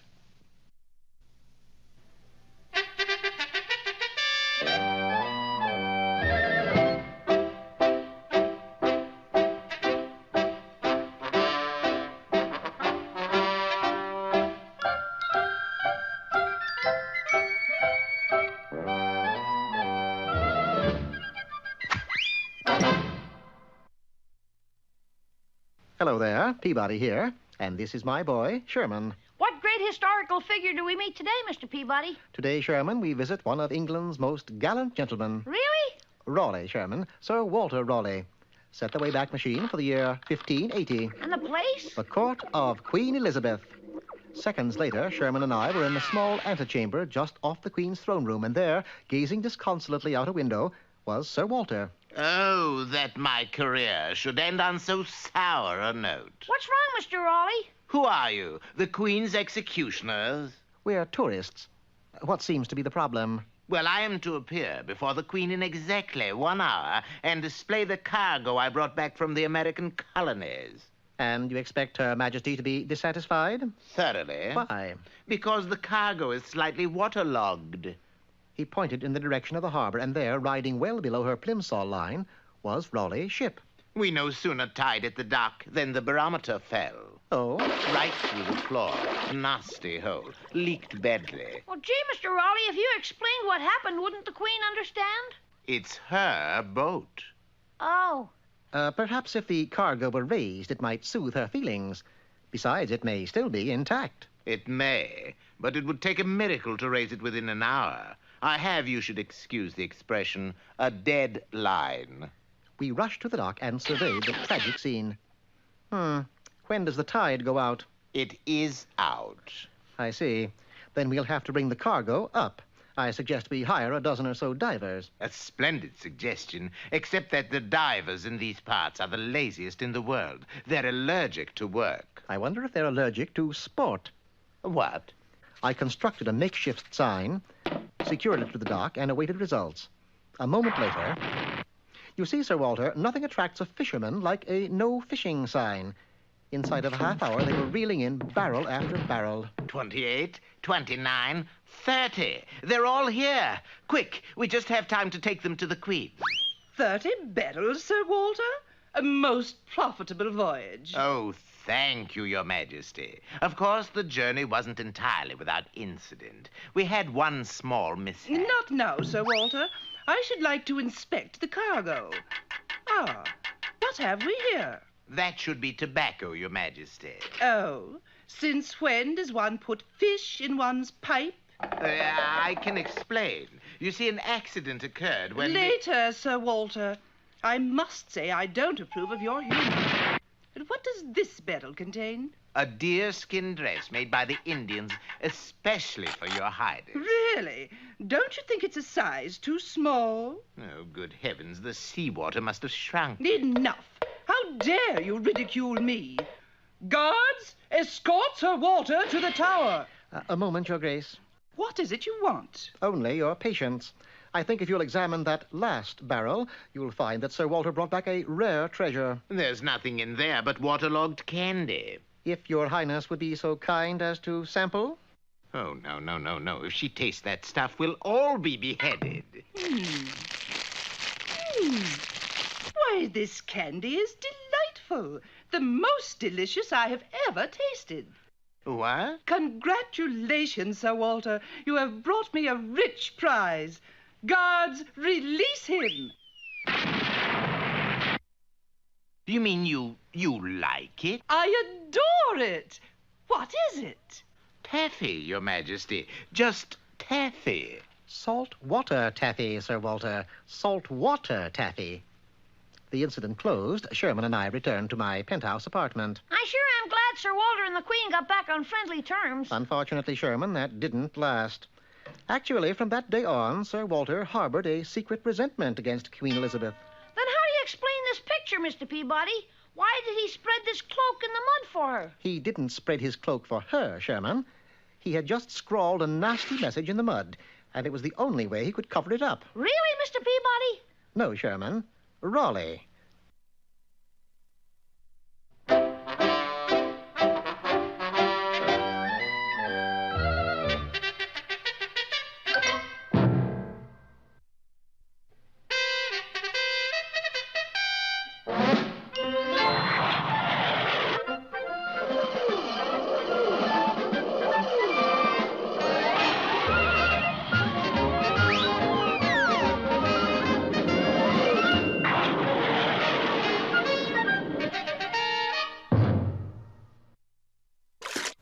Well, the big overland canoe race is on. Boris and Natasha with a priceless mooseberry bush are fleeing just a few miles ahead of Rocky and Bullwinkle in their remodeled Leakey airplane.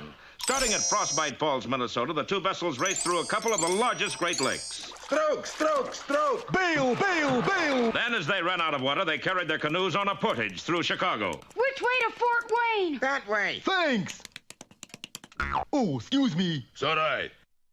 And a little while later, watchers of the Gold Cup powerboat race a couple of 100 miles away were awed when the number one speedboat was overtaken by not one, but two boats. Stroke, stroke, stroke! Bail, bail, bail! Hold it, Bullwinkle! Boy, that was close. Almost bailed out the captain. How are we doing? That leak's gaining on me. We better get where we're going in a hurry. We will if the wind holds out. Bail, bail, bail. Stroke, stroke, stroke. Boris. Huh? Boris, when is your half of paddling going to start? Don't worry, I'll do my half. Now stroke, stroke, stroke. A short time later, at the locks of the St. Lawrence Seaway, a bell rang to signal that a ship wanted to get through. All right, but there ain't no ship there. Stroke, stroke, stroke. Say, a canoe full of Indians just went by here. I don't care if you believe it. I just saw... Bail, bail, bail, bail. Never mind. This one I don't believe myself. Soon the two vessels had run out of large bodies of water. They began to travel in small rivers or creeks, in irrigation ditches. Anywhere there was even a trace of water, they sailed on and on and on. Stroke, stroke, stroke. Bail, bail, bail. Sort of like riding on a soggy freeway, ain't it? Crowds began to gather to watch them go by. Here they come. Stroke, stroke, stroke, stroke, stroke, stroke, stroke, stroke, stroke, stroke, stroke. Bail, bail, bail, bail, bail, bail, bail, bail, bail. They went through city parks. Stroke, stroke, stroke. Bail, bail, bail. They went through amusement parks. Have a nice ride, folks? I sure did. Stroke, stroke, stroke. Bail, bail, bail. They even got through some places without carrying their boats. Look out, Eddie! Stroke, stroke, stroke. Bail, bail, bail. And finally, on one foggy evening, as they approached Washington, D.C., only a few yards separated them. Stroke, stroke, stroke. Bail, bail, bail. Stroke, stroke. Bail, bail. Stroke. There's quite an echo. Bail! Stroke. Bail! Stroke. That's the first echo I ever heard that wrote its own dialogue. Boris, when is your half of paddling going to start? Any mile now, Natasha. Psh, I think they're right behind us. Gee, it sure is foggy. Yeah, can't see my nose in front of my face. Of course, that's quite a distance. You hear that? It's the squirrel and moose. They mustn't catch us. Just then, Boris's canoe bumped into a warning sign. Straight ahead only, no left turn. Dangerous sawmill. Sawmill, eh? Now we play little word game with that sign. What game is that? You heard of Russian roulette? Yes. This is Russian Scrabble. And so when our heroes came to the sign, they turned left toward the sawmill. And a moment later, the stillness was broken by a hideous sound. Have our friends really run into more than they can handle? Don't miss our next episode, 2 for the Ripsaw, or Goodbye, Mr. Chips.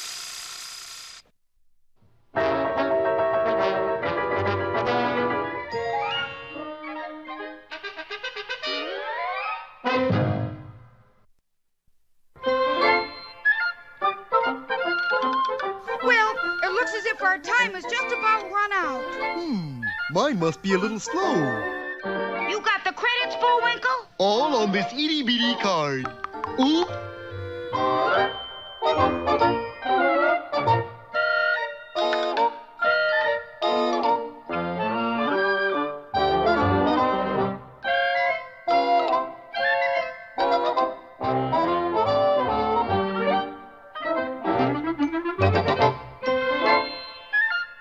We're late again, Bullwinkle. Right. Bye now. See you next time.